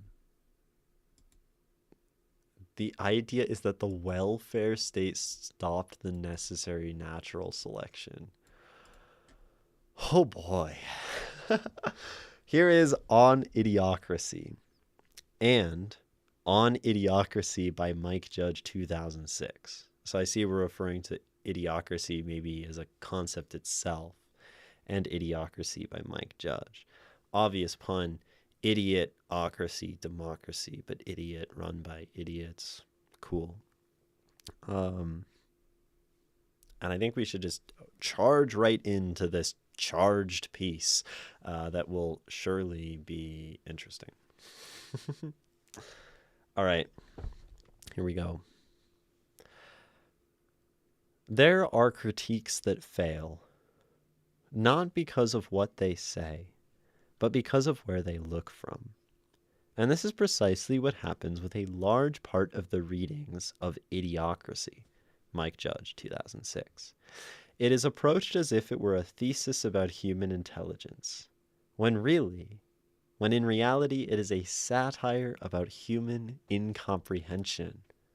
All right, Ray positioning himself on the defensive. The review that goes against all other wrong reviews of Idiocracy. I like that. I like that. It's telling us that you're going to do better, that you're our intellectual savior, Ray. I should listen to you. I should tacitly trust you above all others. And when you discard other people's reviews, it makes me less likely to go read them and challenge your view and think that you're wrong. So overall, 10 out of 10 opening, for film critic debate Lord Ray. This displacement is not accidental. It is part of a broader phenomenon, the tendency of certain criticism to operate from pre-established frameworks. I like this, where consensus replaces judgment and predisposition replaces reading. In this context, works cease to be analyzed in their form and internal logic and instead become supports for the ideas that we already have decided in advance. I think I'm going to just comment on this one a lot as I read this because it's short. I love this paragraph, right? I love this paragraph because I think it goes beyond maybe just film critique, and it goes with like any viewing of art. This sort of struggle we have to attempt to be sort of like objective or unbiased in the face of our own like absolute subjective human viewpoint. And I've thought about this and talked about this on stream probably like often with poetry, right? where you're trying to read the work for what it is, right? And without your own predispositions, without your judgments, and just to read it and understand like the words on the page. So I'm very like partial to this approach, to what you've maybe suggested here in your paragraph.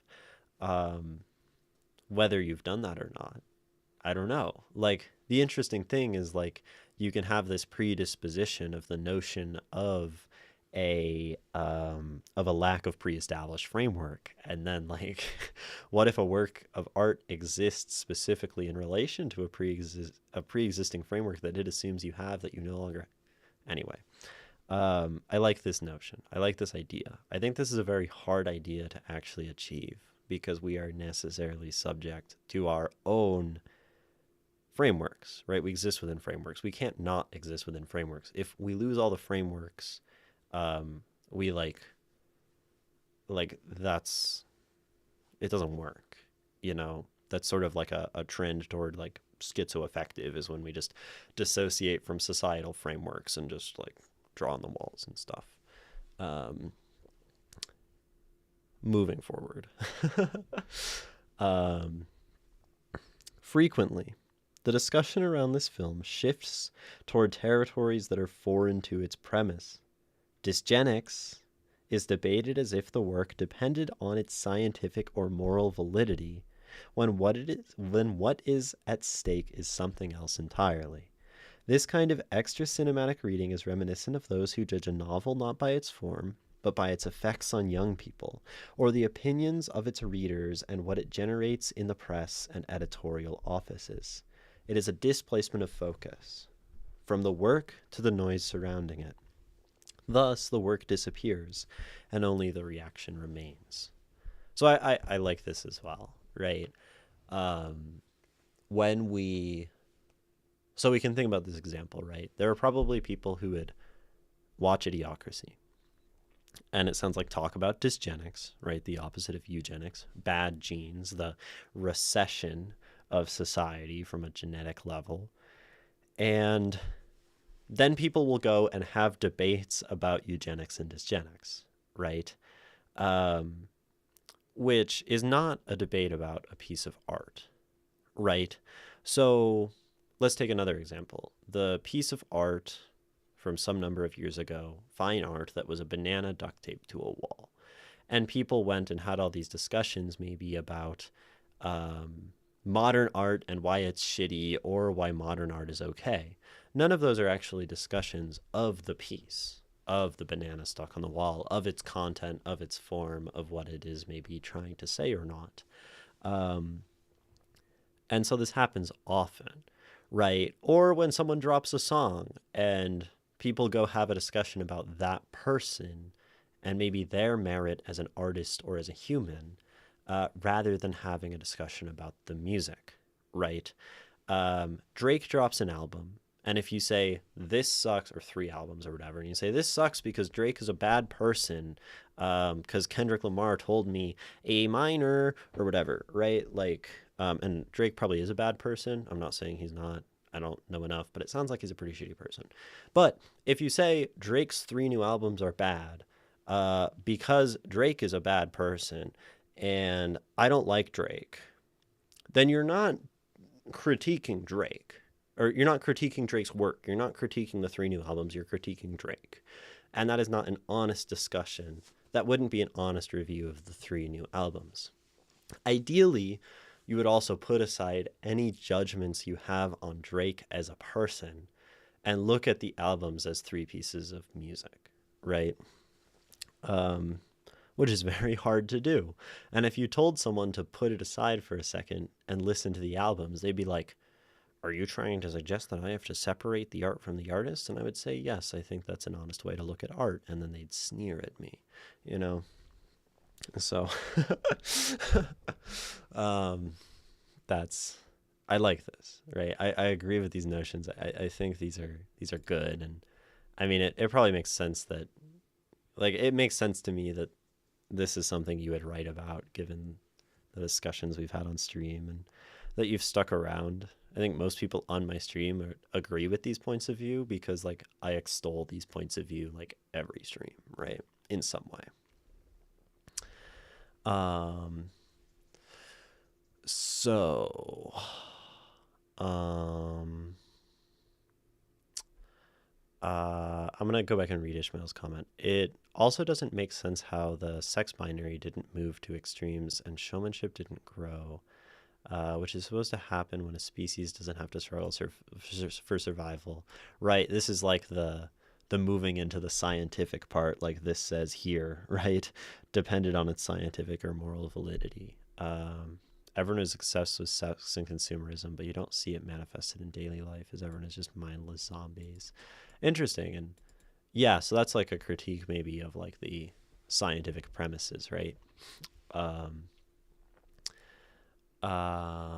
this work is important because it influenced X tells me nothing about that work. Yeah, that's why we can't just accept the classics as sort of tacitly accept the classics as good pieces of art. We can read them and decide if they're good or not, right? But to say that, I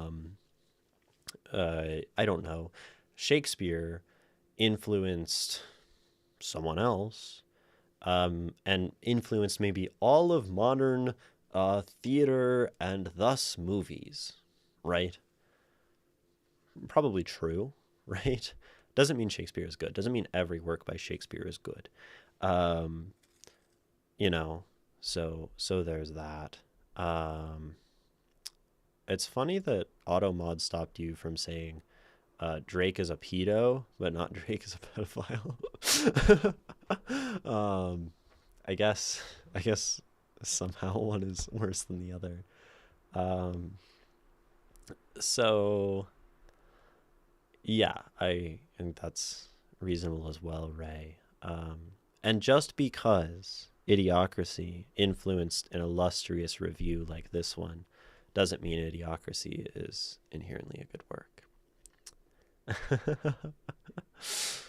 The Kendrick movement is still baffling to me. Everyone treated "you're a pedophile" as a gotcha line, and no one found that problematic. I think people like find things problematic, and like we don't have time to like process like the outrage at all the people in the world, right? Like, um, pedophilia can almost only be a sick burn, because it is shown that being a pedophile is just inherently acceptable lawfully in the highest echelons of like society. Like the rich and famous get to do it.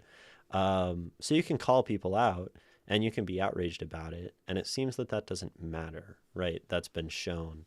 So then you just throw it around, because you're Kendrick and you gotta have the best diss track, and that's a damn good diss track, right? Like nothing matters anymore. um, right? Like wealth runs everything. Um, if Drake is a pedo, he should get an FBI open up, not get dissed, right? But like, um, you know, Drake's not even the worst of it, right? Um, FBI got to open up the FBI first, because the FBI ain't looking into that stuff. I think it is a sobering sign that, yeah, um, you're a pedophile can just get dropped in the diss track and it just doesn't do anything and it just doesn't matter, right? Um, like, I mean, it's just a lesser extent of like the Epstein files, right? Oh, sick burn. Our president's a pedophile. He's still the president, right? It's horrifying, but also at this point, I just laugh at it because if I'm not, then I'm just miserable. um, yeah, I mean, I'm very for all my like optimism and positivity about like art and poetry and all these things, I am deeply, deeply nihilistic when it comes to modern politics. Um, like, and like the fact that like maybe the most powerful people in the world are like, you know, discussing like creating like a privileged class that gets to technologically ascend and then like wiping out humanity and like the end of the human race for like technological ascension. Like, I don't necessarily disbelieve the things that they're saying. And I think if like, I think there's like a reasonable argument that that is a world we could be like catapulting toward. Um, so in the meantime, I write poetry, you know. Um, I actually wrote a poem earlier that probably exemplifies that. It's called Thinking Machines. When the rapture comes and they don't upload me to techno heaven, I hope I will be holding hands in mine and we can die thinking we're not alone. Right? Like that. Yeah. So we appreciate it and we like have community and love and beauty in the meantime. Right. Let's go forward with this work of poetry. For this reason, in the case of criticism of the film, one does not need to see the film. One sees what one wants in it. Right. This is the notion of just people like inserting themselves into art, which I think is something you do to have an emotional reaction. And it's also something you can do to like have a nuanced review, right? I think you can place yourself and what you want to see in a piece of art. There just like has to be this acknowledgement that that's what you're doing, right? Like by doing this review, saying this line doesn't exclude the fact that Ray, you're probably seeing things in this film that you want to see. And maybe that makes that line slightly weak because you can't be objective. You can't escape it. You have to acknowledge that you're probably the same, unfortunately. But it's good for dunking on. Like it's a strong line for like get intellectually sophist stomped, you know? Is that where sophisticated comes from? Sophist? That kind of makes sense. Using like fancy words to confuse people. Sophisticated. Anyway, in doing so, many overlook the most obvious point. I think nothing can be seen as obvious in art anymore. I think I don't think points are obvious in art a lot of the time. And I think it's also very hard to say like there is an obvious point because it sort of suggests like a truth in art. But you might disagree, right? You might hold the notion like we can glean obvious points from art, and then that is like the message. You know, going on. The obvious point: the film does not mock the masses; it mocks everyone. To say that it is a satire of the stupid is to ignore what is shown on screen. The president is an idiot. The judges are idiots. The entire political apparatus is idiotic. And the CEO of Brando, the mega corporation that sustains the system, understands absolutely nothing about what is happening when his own company collapses. When he explains that the stock prices have crashed and that the computer did its thing, laying everyone off, he too is exposed as a fool. But one only needs to pay attention to what the film shows. There is no mockery of the common people. There is a general mockery, a comedy in the fullest sense. So it mocks the idiocracy of man. And it doesn't specifically target the common man, the victim. I think it maybe just says idiots top to bottom, which is reasonable, right? We are idiots top to bottom. I think anyone who tells you that like humans are broadly like smart and like doing things well is pretty delusional. Like humanity is major fucking up, right? Like, so I think that's compelling, right? It is not a class comedy.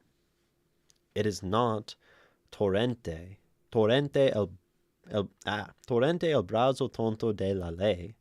Uh, Torrente, a name.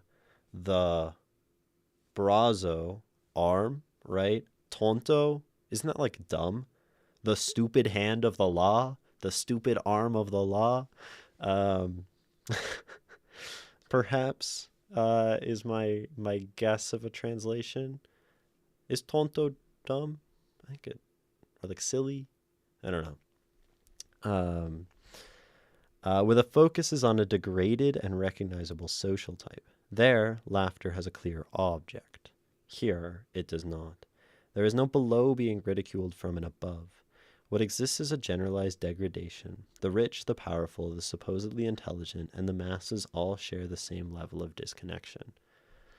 I like that reading because it fits nicely with how the world is. I don't know if it's a reading that I would come to watching the film. This is a tricky thing, right? I'm reading a film review of a film I haven't seen. And I guess maybe that's why we read film reviews. And I think if this is what the film is like, I would probably like dig this film. I mean, it's probably like a silly, stupid comedy most of the time. And all of this is like analysis that sort of looks under the surface of like, oh, it's funny. Um, but I think if this can be gleaned from it, that's interesting. The funny thing is the review primes me to go into something with a predisposition and see something in a specific way, right?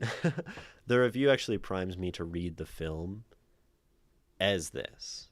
Like in a sense, like I wonder if film review is like one of the best ways to like indoctrinate people. Because if you became a very popular film reviewer and maybe movies are one of the biggest pieces of like massively consumed media, if you were like a very popular film reviewer and you like talked about how this Marvel movie is like a nuanced take on these certain issues, maybe you would just never get popular saying stuff like that though. But you could prime like a whole bunch of people to like see it that way and like learn about those notions. Um, what word was added by bots? I don't even know. Probably racist. Oh, maybe hillbillies. Um, that could be it. Because that's sort of like a targeted, derogatory way to refer to people from generally Appalachia. Yeah. Um, yeah. Generally not like the best. Um, anyway. Anyway. Um, generalized degradation in the rich powerful. Here itself, as a kind of convenient mirror, we can find resonance in what Jose Maria Vigiro Morisha says during the lecture series at the University of Balearic, Balear, man, of the Balearic Islands. Probably Balearic. It's probably like some British person called it that. The Balearic Islands. Cultura millennial, l'edat. Wait, is this French? I don't know if it's Spanish. L'edat de plastique. I'm not gonna like do shitty French accent. I mean, I just did, but cultura. How do you? I hate not. Cultura millennial l'edat del plastic. In his talk titled, is l'edat Spanish? Portuguese? Probably Portuguese. Like that apostrophe thing doesn't happen in Spanish, right? But then you have que no hacer por una educación reaccionaria. Is Catalan. That makes sense. Okay. At least I caught it. And that makes sense, right? That region is the northeast of Spain, right? That's where they speak Catalan, and that's the one the closest to French, right? Close to France, close to the Pyrenees Mountains. No, are Pyrenees the ones by Italy? Pyrenees, and there's another mountains. I don't know. Anyway, besides the point, which I paraphrase here. And by failing to see this, The film is reduced to social caricature, when in reality it is closer, albeit grotesque, uh, albeit in grotesque form, to classical problems. Okay, hold on. This is where we get heavy because I'm starting to see like Dostoevsky and Turgenev and stuff. Really, okay. Here, as a kind of convenient mirror, we can find resonance in what Jose Maria Melito Moria says during the lecture series at the University of Balearic Islands in his talk titled, which I paraphrase here. I presume that's what you're paraphrasing. Um, and by failing to see this, the film is reduced to a social caricature when in reality is closer to classical problems. Closer, albeit in grotesque form, to classical problems. Oh, this is the pair of. Maybe? No, I don't know. In Fathers and Sons, Ivan Turgenev, Demons, Fyodor Dostoevsky, and What is to be Done by Nikolai Chernyshevsky, a conflict appears that is repeated, here in its own way. An enlightened generation that believes it has emancipated the people, that speaks in their name, that idealizes them, but neither knows or understands them. That generation, the one that speaks French, that pushes reforms, that believes it loves the people, ends up discovering something uncomfortable, that it despises the intelligence of those it has liberated, and worse still, that its own intelligence is not enough to sustain what it has created. The father's question in Caro Papa is the same one that runs through Dostoevsky's Demons. We have liberated, we have educated, we have progressed. Now what? Here are okay, so this is the notion, right? We create something better, we create like a stable societal state, something that we yearn for or whatever. And then, people as, masses naturally become more intelligent or become intelligent in ways that surpass the government and like challenge its authority, which maybe makes this about like the notion of the state itself. I haven't read any of the works quoted here. But yeah, I think that like I see where you're going here. Here are the two youth formations. One that believes in science, reason, and modernization. Turgenev and Chernyshevsky, butchered. And another that believes in nothing and only speaks with the dialectic of fists and guns, as Jose Antonio Primo de Rivera would say. Or if one prefers with its Marxist mirror, Mao Zedong, with his phrase, political power grows out of the barrel of a gun. So, I will say, Ray, you have this way, I think, in your essays of like having like a good hook and like starting with a premise that grabs me, and then we like parabolically ascend into like literature references that I don't know. And I don't think that's necessarily a bad thing, right?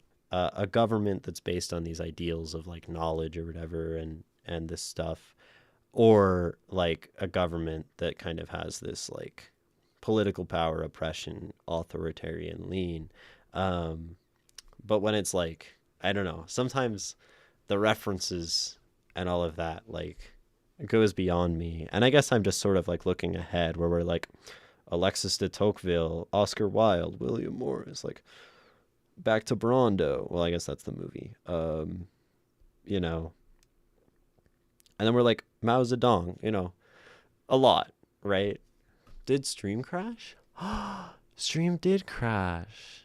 I called it. I said today Stream would crash. That's crazy. It's because it's hot. It's getting hot again. Brondo is basically Gatorade. That's crazy. Ray, I was basically saying that I think sometimes in your works that I've read, your essays, you have like these really nice hooks. And like you start with like these really strong ideas that I really enjoy. And then we hit the part of the parabola where we exponentially start increasing the number of people we reference. and then we start to bring in like this guy who's talking about these literary things, and then we have like Mao Zedong, and then like this other guy who I don't know who he is, um, and it like uh, I feel like this often happens very quickly in your works, where we jump from like intro to like very kind of making all the connections and doing all of that. And I mean, like, I usually can parse it. Um, I think you end up leaving a lot of readers behind, um, and that's okay, right? Like, you don't have to cater to every reader. Like, if you want to synthesize Idiocracy with um, Morias, with uh, you know, Garo Papa, with Dorganov, with all these other people, like, cool, right? It's just a lot. um, but we'll charge forward. Um, but between these two appears a more subtle and perhaps more decisive phenomenon: the progressive delegation of the world to systems we no longer understand. This is not merely a loss of faith, but a loss of relationship with knowledge itself. I like this as like hyper reality and like not being able to recognize it. Also, welcome in Moon Moon. Stream crash, which is why we're in the middle of a thing. Um, just quote a Primo de Rivera along the way. Why not? Yeah, I mean, it's cool and it's dope. I just don't know who that is. um, Everyday life is sustained by devices whose functioning we ignore without concern. A few could explain how a refrigerator works. What principle makes what principles make wireless data transmission possible, or how an electric motor transforms energy into motion. And likewise, scientific knowledge becomes a distant abstraction. Who could account for the structure of DNA, the carbon cycle, or the basic thermodynamics governing the most ordinary processes? This distance is not accidental but structural. Technical progress, while expanding our capabilities, reduces our effective understanding of the world we inhabit. I love that. That's a great like thesis. Um, the distance is not accidental but structural. Technical progress, while expanding our capacities, reduces our effective understanding of the world we inhabit. Our old technocratic and socialist utopias, from William Morris to Oscar Wilde, dreamed of a humanity liberated by technology, but that liberation already contained in germ its inverse possibility: a humanity functionally dependent on what it does not understand, like the CEO of Brondo. And I think we see this, a very easy modern parallel in artificial intelligence, and even the people and the scientists and the engineers creating modern AI not knowing exactly like why it's saying the thing it says or how it works, right? And so everyone becomes alienated by technical progress. And I think this is like the pursuit of technology. I think technology pushes toward a point to entirely make man obsolete.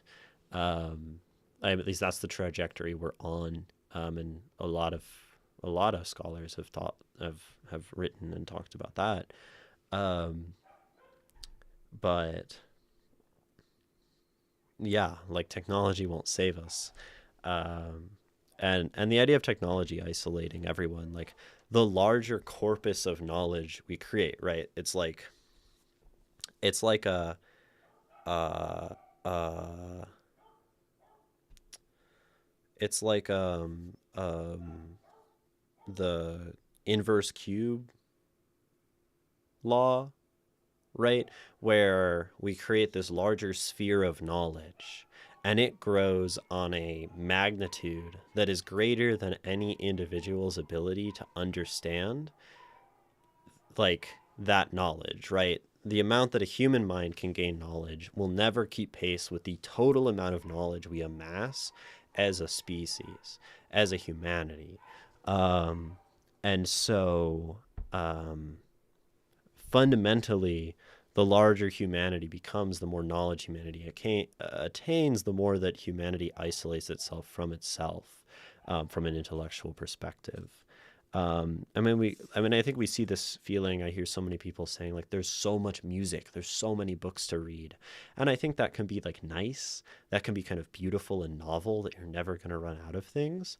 But it also feels like there's all these people talking. There's all these people on social media and their new language and their new terms and their looks maxing and their loker genuinely and their and then there's like this movie that you haven't seen yet. And there's these three fucking albums that Drake just dropped. And there's like this and that and that and that. And there's all the classics. And there's all the things that are going to be released tomorrow. And there's all the stuff you already like. And there's this and this and this and this, right? And it's terrifying, right? You can't keep up. It's impossible to keep up with information. It's impossible to know even a 100th of a 100th of a 100th of a 100th of a 100th of a 100th of a 100th of what you could know, you know? And I think that's a cool, that's like a really neat notion. It's not something I've thought about in that way. I think this has taught me something because I haven't framed it like that before. And I'm saying it so emphatically because I'm like, understanding. I've said this myself. There's so much music to listen to. There are so many books. And it's had that feeling underneath of like being kind of disturbing. And I've sort of like laughed it away and been like, oh, there's so much to read. This is exciting. This is beautiful. Right. But at the end of the day, it's terrifying.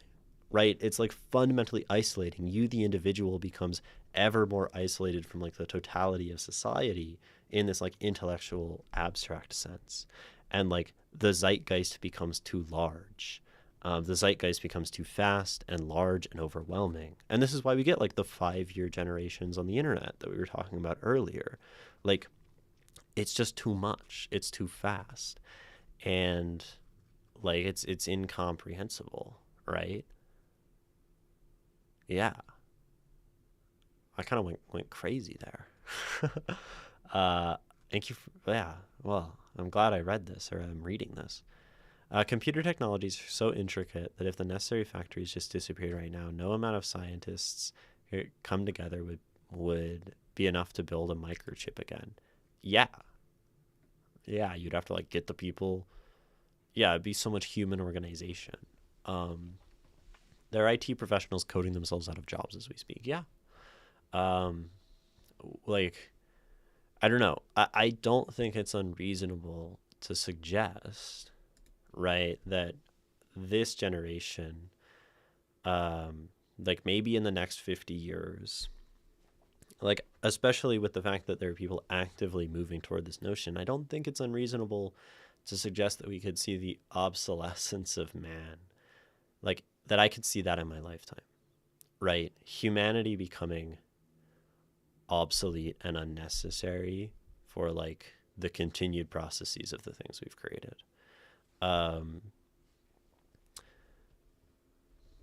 Like, right?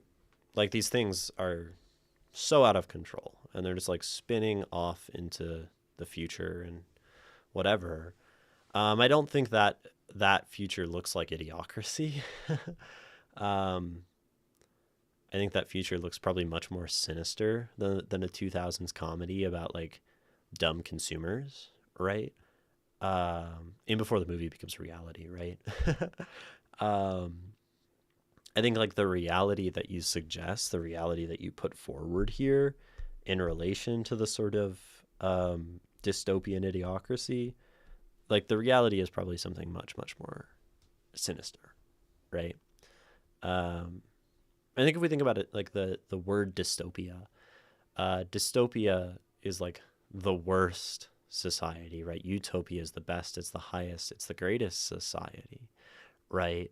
And dystopia is the worst. And if society is something that, you know, maybe fundamentally is about people and connections and humanity, then the truest dystopia, like maybe is that of man becoming obsolete, of the end of man, right? So that's neat. Idiocracy was actually deeper than consumerism. I mean, you know, we can read it as such, right? We can read anything on a level as deep as we want to, and that's beautiful and that's cool. I discussed it with my physical basis of computers professor. If you have the means to a bomb, a few critical factories, you can very easily end the whole computer and internet industry, and it would take so long to get back. Yeah, um, yeah, maybe for the better, right? Then I wouldn't be able to stream on Twitch, which has got to be like the most absurd thing to do. Um, this 2000s toilet humor comedy is kind of deep. Yeah. So long as you know, bring in a bunch of other writers and their ideas. Continuing. As Alexis de Tocqueville observed, transformations do not arise from absolute misery, the common people or oppressed masses, but from growth that encounters a limit, these educated bourgeois. That glass ceiling, which V.S. Vsevolod Garshin represented with a plant that grows until it breaks through and dies of cold. Maybe I should read this guy. I mean, I haven't read much political philosophy at all, but the notion that like transformation does not arise from absolute misery, the common people and the oppressed masses, so that like usually revolution and these things aren't what creates change, but from growth that encounters a limit, right? Humanity is something that grows and grows and creates and sprawls, and gets more knowledge and then runs into barriers. And then we see those barriers and we just like solve the problem to get over that thing, right? We're hungry, we solve the problem, we do agriculture, there's like war, we solve the problem, we build walls and make better weapons. Then like, and that's mostly been the problem since like until the modern time, is like war and making better weapons than your neighbors. And then we have like, I don't know, like computing, and which also was like war basically. This is man's dominance over man, because we've been the barrier between each other for most of history, just like other people. And then now man is sort of butting up against the barrier of like humanity itself, maybe.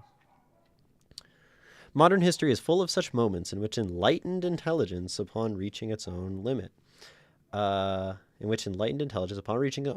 begins to act against itself. The French Revolution, guillotining Antoine Lavoisier.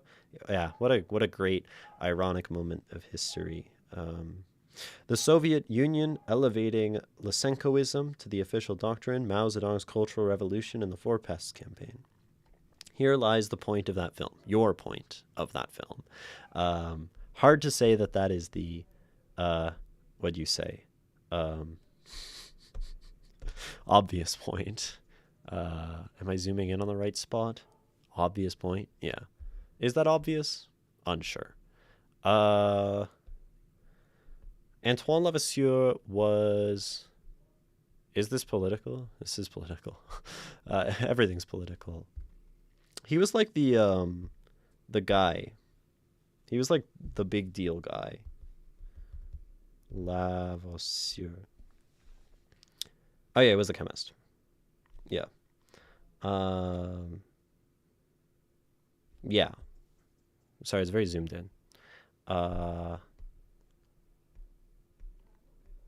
Yeah. Cool. Where did it go? Was I reading this in docs? Oh yeah, I wasn't writing on it. Okay. The chemist. Yeah, the chemist. There was also like another guy who I think was like a lawyer and who wrote some important stuff for the French Revolution and got guillotined by them afterward. I don't remember his name. I was actually mixing him up with that guy, but I don't remember his name. Here lies the point of the film, the obvious point of the film, as condescending debate Lord Ray would suggest. Without needing to formulate his theory, makes clear. The issue is not simply that the people are stupid. The problem is that the enlightened, and not infrequently the revolutionaries, those intelligent ones, are also stupid. Yeah, okay. So like the everyone is stupid, man is stupid. This is about man being stupid, and stupid is going to lead us to stupid. Um, I like this. I think this is much more like fruitful way to maybe look at a film than like we're going to talk about how it like discusses dysgenics and isn't very biological, but like isn't really um like everyone knows dysgenics bad except eugenicists, and we don't like them, I guess. Um, but I haven't seen the film. It's a good piece. I think it's cool.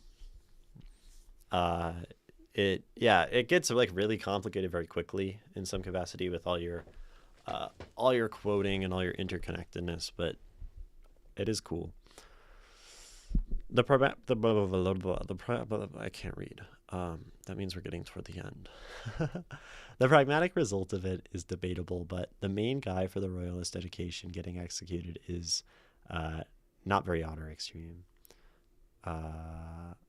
It is if Kennedy Jr. was actually smart, but still got slimed after hypothetical American Revolution. Kennedy Jr. I see.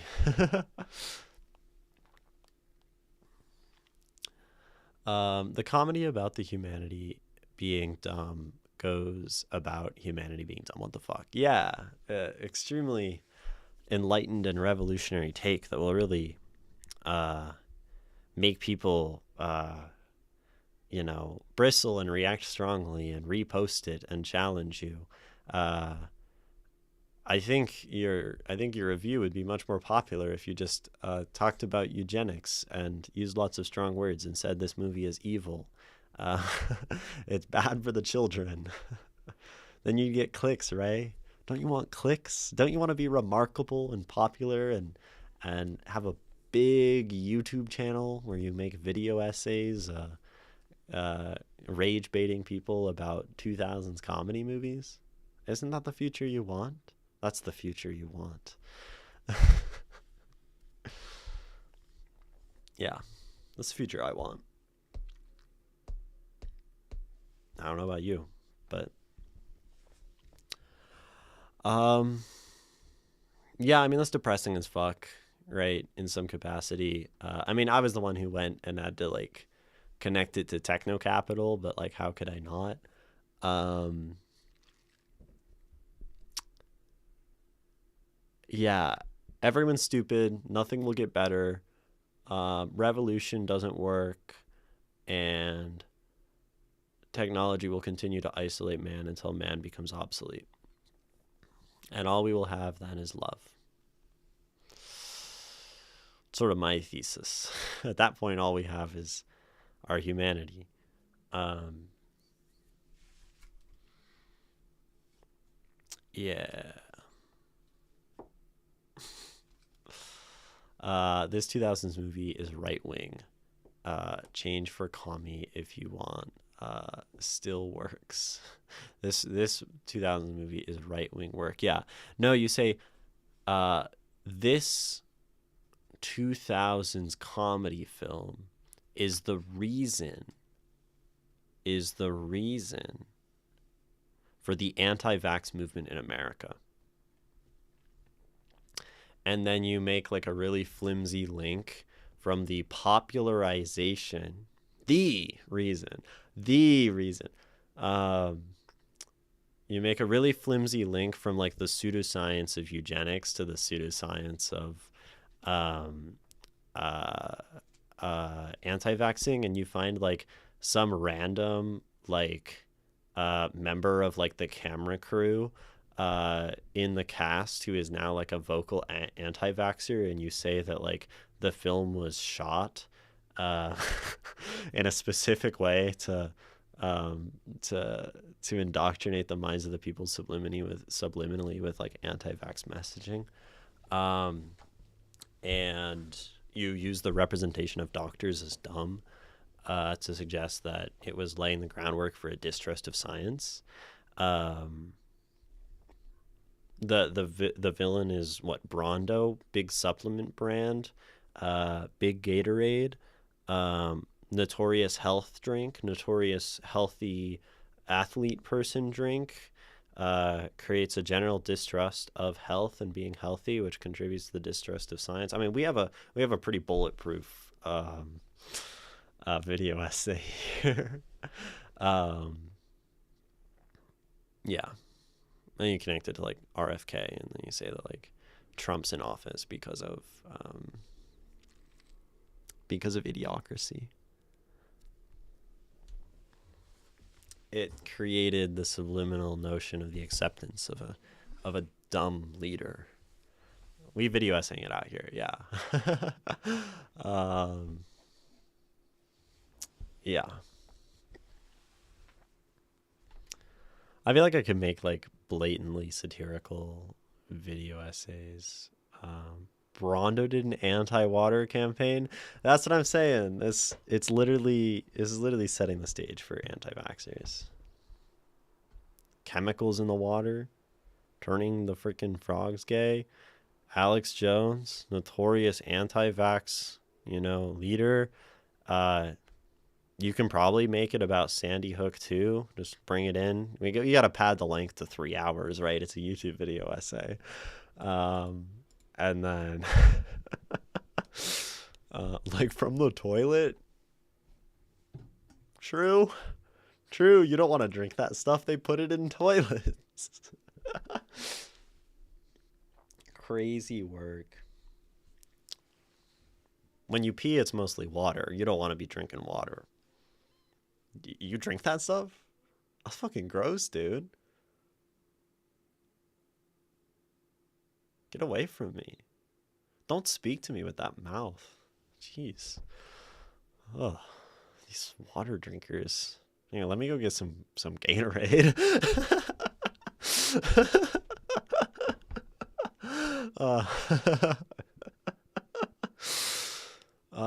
It'd be crazy when they actually invent the gayinator, like something that turns people gay. Oh, I see, the water turning the frogs gay.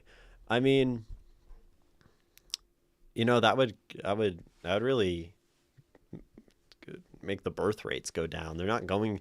I think they have the technology for the chemicals to go in the water to turn the frogs gay, and they're keeping it from us because they care so much about the birth rate, and like all the big tech people are like, we gotta keep the birth rate up. Elon Musk's like, what's with the birth rate? Right? And they have it, and they're suppressing that technology because it would continue to make the birth rate go down by making more gay people. It's the war on gays. Just made people horny.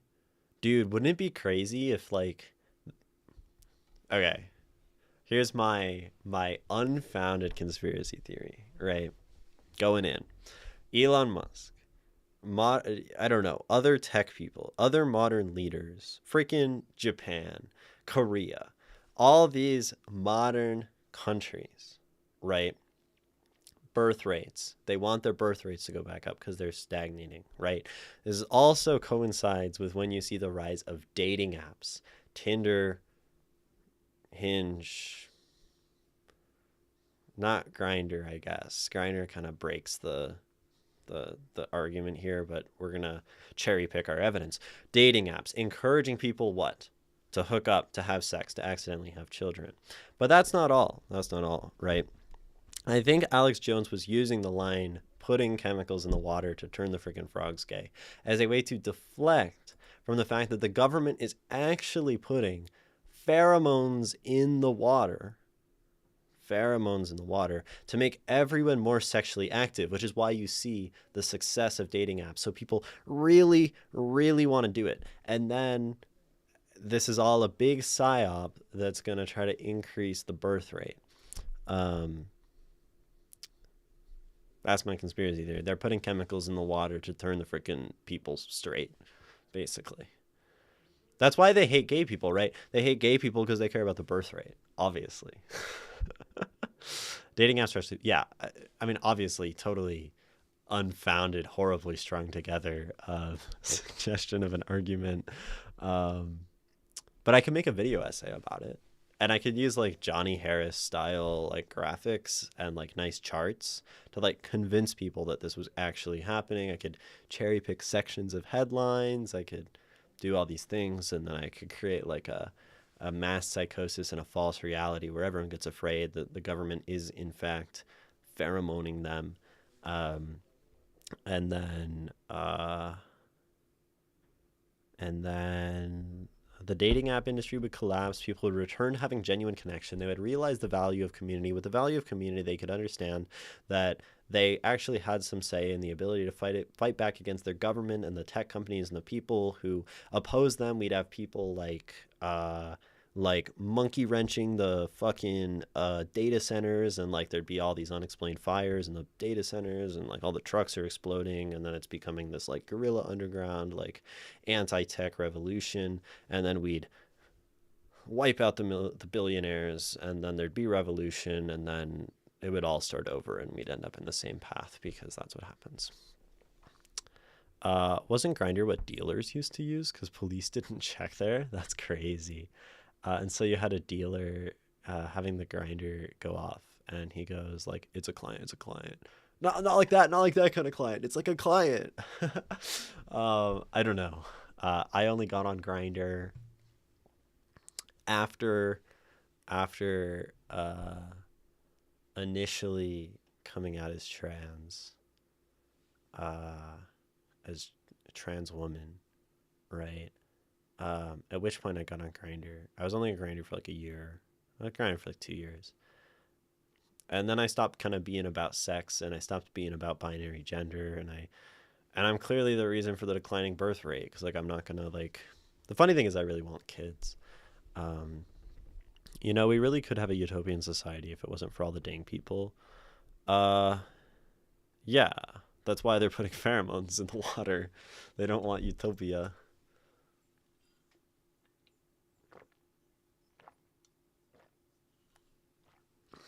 Drink the tap water. Yeah.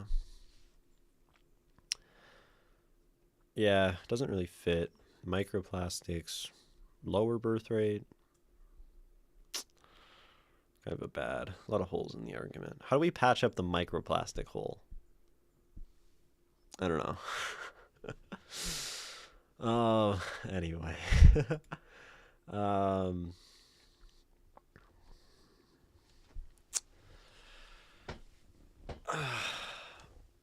an argument can only be so flimsy before it doesn't work. Microrecycling? No, I'm saying like if I make the claim that they're putting all these things in water so that people have sex, there's an argument that like they're just allowing microplastics to be in the water and those cause infertility. Um, and then my argument sort of goes away because the billionaires don't seem to care about the microplastics in the water, right? Because we would have microrecycling bots if they cared about the birth rate. So it sort of just destroys the whole birth rate argument. Damn. Evidence and shit. But yeah, Idiocracy, fun movie. I probably won't watch it, but I appreciate the essay on it. So when someone says, Idiocracy, isn't it that eugenics movie? I can say, no, it's actually a film about how we're all stupid. And if we look at Dostoevsky and Turgenev, uh,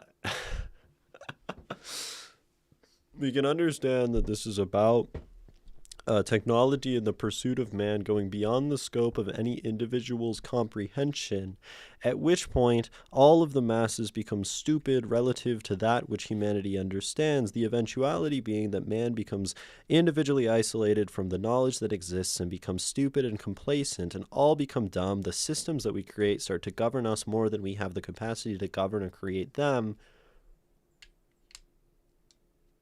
And yeah, it did kind of do dysgenics, but that's not the point, dude. You know?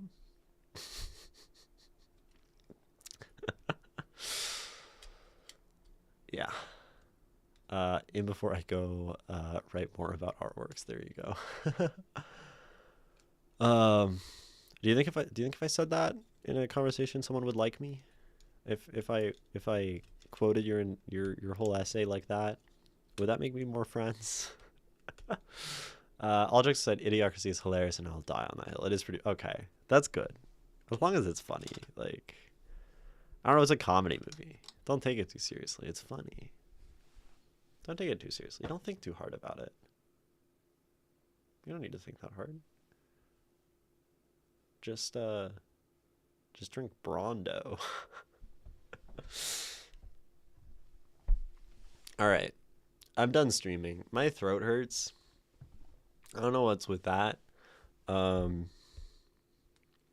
It's I feel like I'm getting sick again, which is sort of scary because I was sick for I was already sick for like a week ago, like 2 weeks ago. But it could be that I sort of still sustained the throat injury from the pit like 3 weeks later. It still hurts a bit. That's kind of dicey. Should get it looked at soon. Me drunk at parties, just quoting poems. Yeah. Man, now I want to go to a party that has Ray at it. Again, just, dude, imagine, man, parties would be so cool if there was more than one person who could, just like yap about poetry and philosophy. But it seems like I'm the only one who's ever there. That's why we have these parties on Twitch at twitch.tv/2thirdslotus where it's a yapping party. It's a fucking depressing party. Hope you don't get sick. I hope I don't get sick. I ran out of monologue. I ran out of dialogue options. That'd be really funny to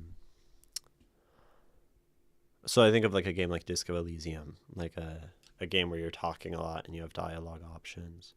Where at a certain point, if you like talked too much, the game would start to like nudge you and get annoyed that you talk too much. That'd be funny. Disco kind of does that. It's like you really love clicking on all of these options. It does that a few times if you really do it. Do you have all the sickness things?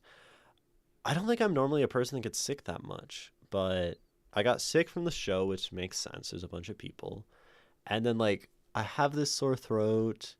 Like things still kind of weird. I don't know. Could just be like allergies. It was like windy the other day. I don't know.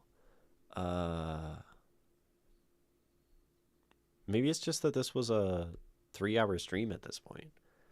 You wouldn't know from the fact that it crashed 2.5 hour or half an hour ago, and it was 2.5 hours in. Really? This is 3 hours? I guess it was. That's crazy how I can just yap about stuff. Hopefully maybe there'll be like good clips and all the philosophy yapping at the start. I know there's a part where I said clavicular and dialectical in the same sentence, so maybe YouTube Shorts will like that. Dude, clipping is so miserable. Going back into my own videos, watching myself and saying like, is this a good enough 1-minute segment to post on social media so someone might be interested in my channel?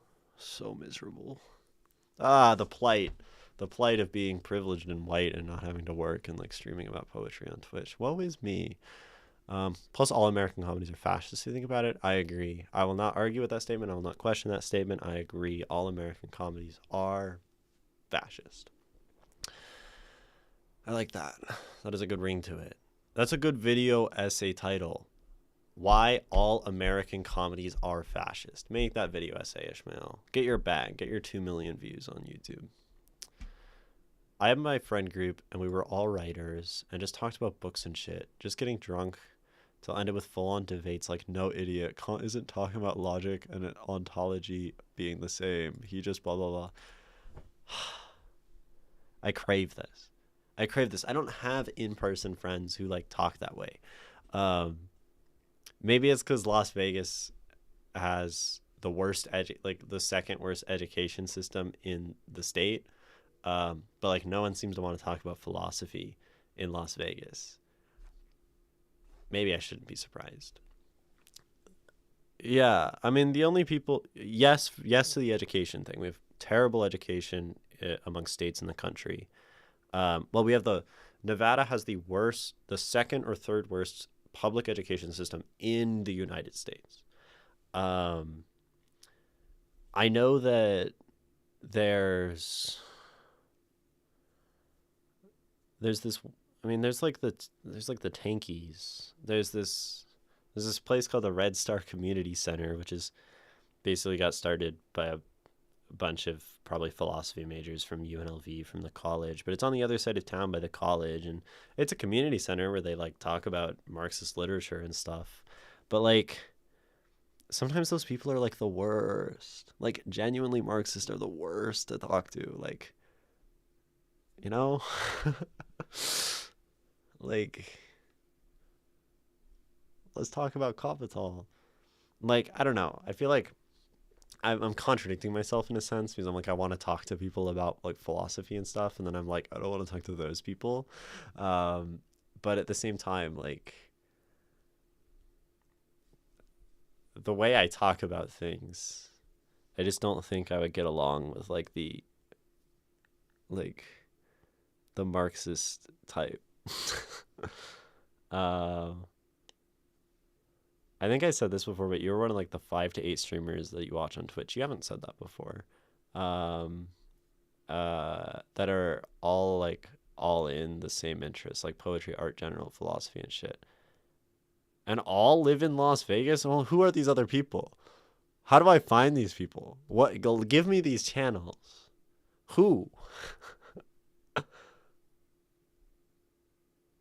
Who are these people? They live in Las. Who? Ray. Who are these people? Give me these people. There's like an ad that's gonna come up, which is like really fucked up. Um, but uh, the only other streamer that I know lives in Las Vegas is Reclusy. No, not Reclusy. The other one, the one with a similar name. Reclusy's not a streamer. Um, uh, Eclecte lives in Vegas, and we haven't met because it's sort of scary to meet someone from the internet. But Eclecte is in my chat sometimes, and I've been in Eclecte's chat. Yeah, I don't know. You can like DM me who these people are. I would be curious because if there are like queer, philosophic, poetic streamer people in my vicinity, I feel like I really want to know, you know? um, and like people that Ray would all be willing to listen to talk for extended amount of time. But you can just DM it to me if you're willing to share who these people are, because I'm very interested in this fact. But for now, stream is ending. I want to end it before the ad comes, because it'd be dumb to like have the ad and then have it end. So the underground Vegas streamer circle, right? So I've been Imogen.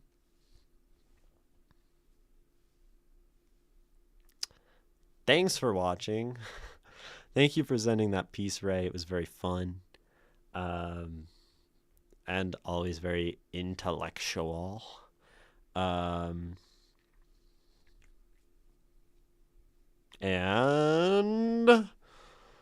you all know this, but I think you should keep making art you love. And I think you should use your human capacity to find beauty in everything. And you should keep finding beauty in everything, or keep finding beauty in the world is usually what I say. Do it. I don't know. I have nothing more than that to teach. Freaking, where's the button?